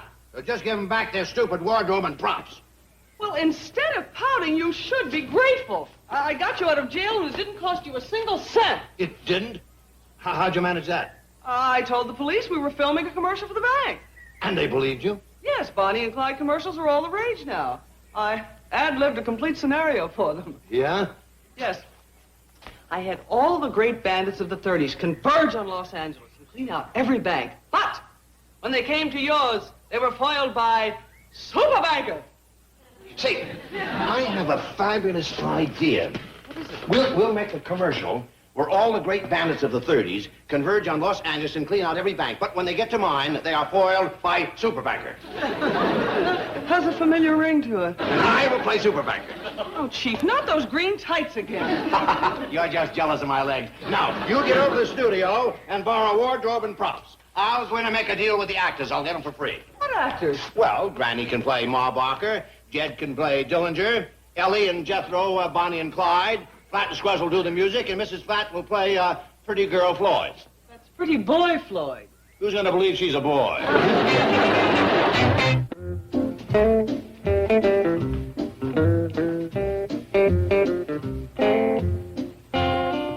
Who are you? Jed! What part are you playing? Well, I'm supposed to be a fellow named John Dillinger. Who's he? Well, must have been one of them there financiers. Mr. Drysdale says he opened up a whole bunch of banks. I'm the only one that ain't getting no new fancy clothes to wear. Who are you supposed to be? Somebody by the name of Ma Barker. Well, now, what part are you playing, Gladys? Well, I was supposed to be Pretty Girl Floyd, but I held out for the lady in red. Who was she? Oh, she was a very seductive siren who lured John Dillinger to his doom. Now, why couldn't I play a part like that? You want to trade? Well, Granny, I don't think this dress would fit you too well. Yeah, I see what you mean. It's too long for me. Mr. Drysdale, I think we got your theme song down pretty good. You have a theme song? Yes, ma'am. It's called The Ballad of Milburn Drysdale. I wrote the lyrics myself. Let's hear it, fellas. Come and listen to a story about the Commerce Bank. Greatest in the land, and there's one man to thank. Generous and kind, modest without fail. That fellow's name is Milburn Drysdale. Milburn was a hero when just a little tyke. To save his town from flooding, stuck his finger in the dike. They offered him a big reward, money by the bale. Gave it all to charity, said Milburn Drysdale. That's all. That's enough. Well, wait a minute. You haven't heard the part where they begin to really praise me. Let's keep it that way. All right, fellas. Just forget the next 20 verses and go right to the finish. You gotta hear this. And then a gang of killers come a-roaring into town, a shooting and a looting and every bank for miles around. But when they reach the Commerce Bank, them killers turn tail, 'cause there like a bear stood Milburn Drysdale. Super banker, that is. Real nice fella. Y'all keep them deposits coming, yeah? Magnificent, sensational. This song will become a classic. Well, I'll go round up the cast. We'll go down to the bank and start filming. Mr. Flatt, Mr. Scruggs, may I ask you one question? Sure. Fire away. How was he able to talk two internationally famous entertainers like yourself into performing this piece of drivel? Well, for my part, he promised to use my new banjo book on every single commercial. And what's your excuse? He promised to get my wife a genuine full-length chinchilla. That's a very expensive fur coat. Okay, we can start filming now. Ellie and me's back from our secret mission. What secret mission? Mr. Drysdale sent us. Earl Scruggs and a 5-string banjo. Oh, you learned to play the banjo, Mr. Scruggs? Ain't you the boy, Earl? Yeah, Jethro, I'm learning. Ah, good. Well, gentlemen. Did Claude come in through here? Jethro. Him and me's playing Bonnie and Claude. That's Clyde. I like Claude. What's that, Ellie? That's what Jethro and me got on our secret mission. It's a present for Gladys from Mr. Drysdale. Well, gentlemen, I'm sure we all know what this is. Yeah. A genuine, full-length chinchilla.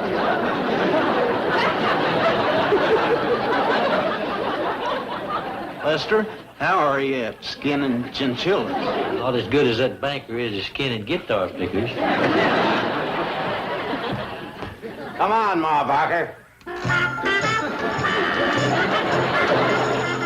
Just call me Pretty Girl Floyd.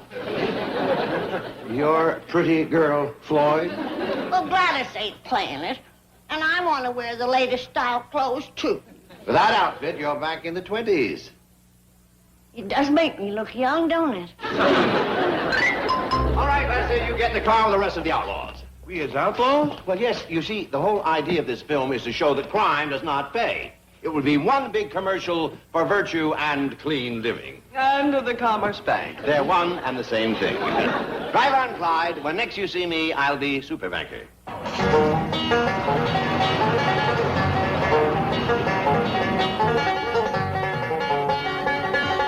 All right, Mr. Platt, Mr. Scruggs, you may start the music now.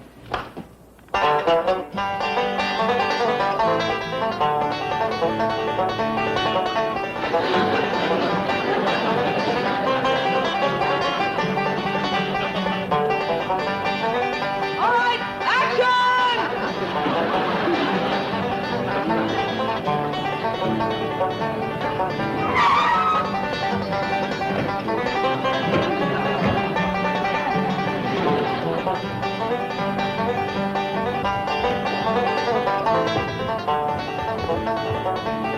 Have no fear! Super Banker is here. You have just seen 5 heavily armed, desperate mad dog killers enter this bank to commit robbery. But your money is always safe in the Commerce Bank of Beverly Hills because it is protected by me. By me. Oh, look, Lester, it's Paul Newman. No, it's Rock Hudson. Oh, no, no. It is your heroic president, Milburn Drysdale, alias Superbacker. Stand back while I throw the scoundrels out.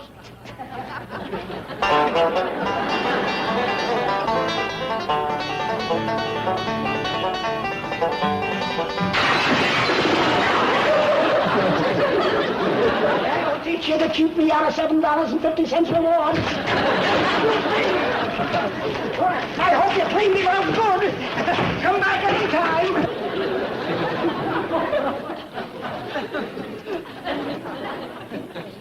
Dogged if I see how this is going to help your bank, Mr. Drysdale. But I reckon you know what you're doing.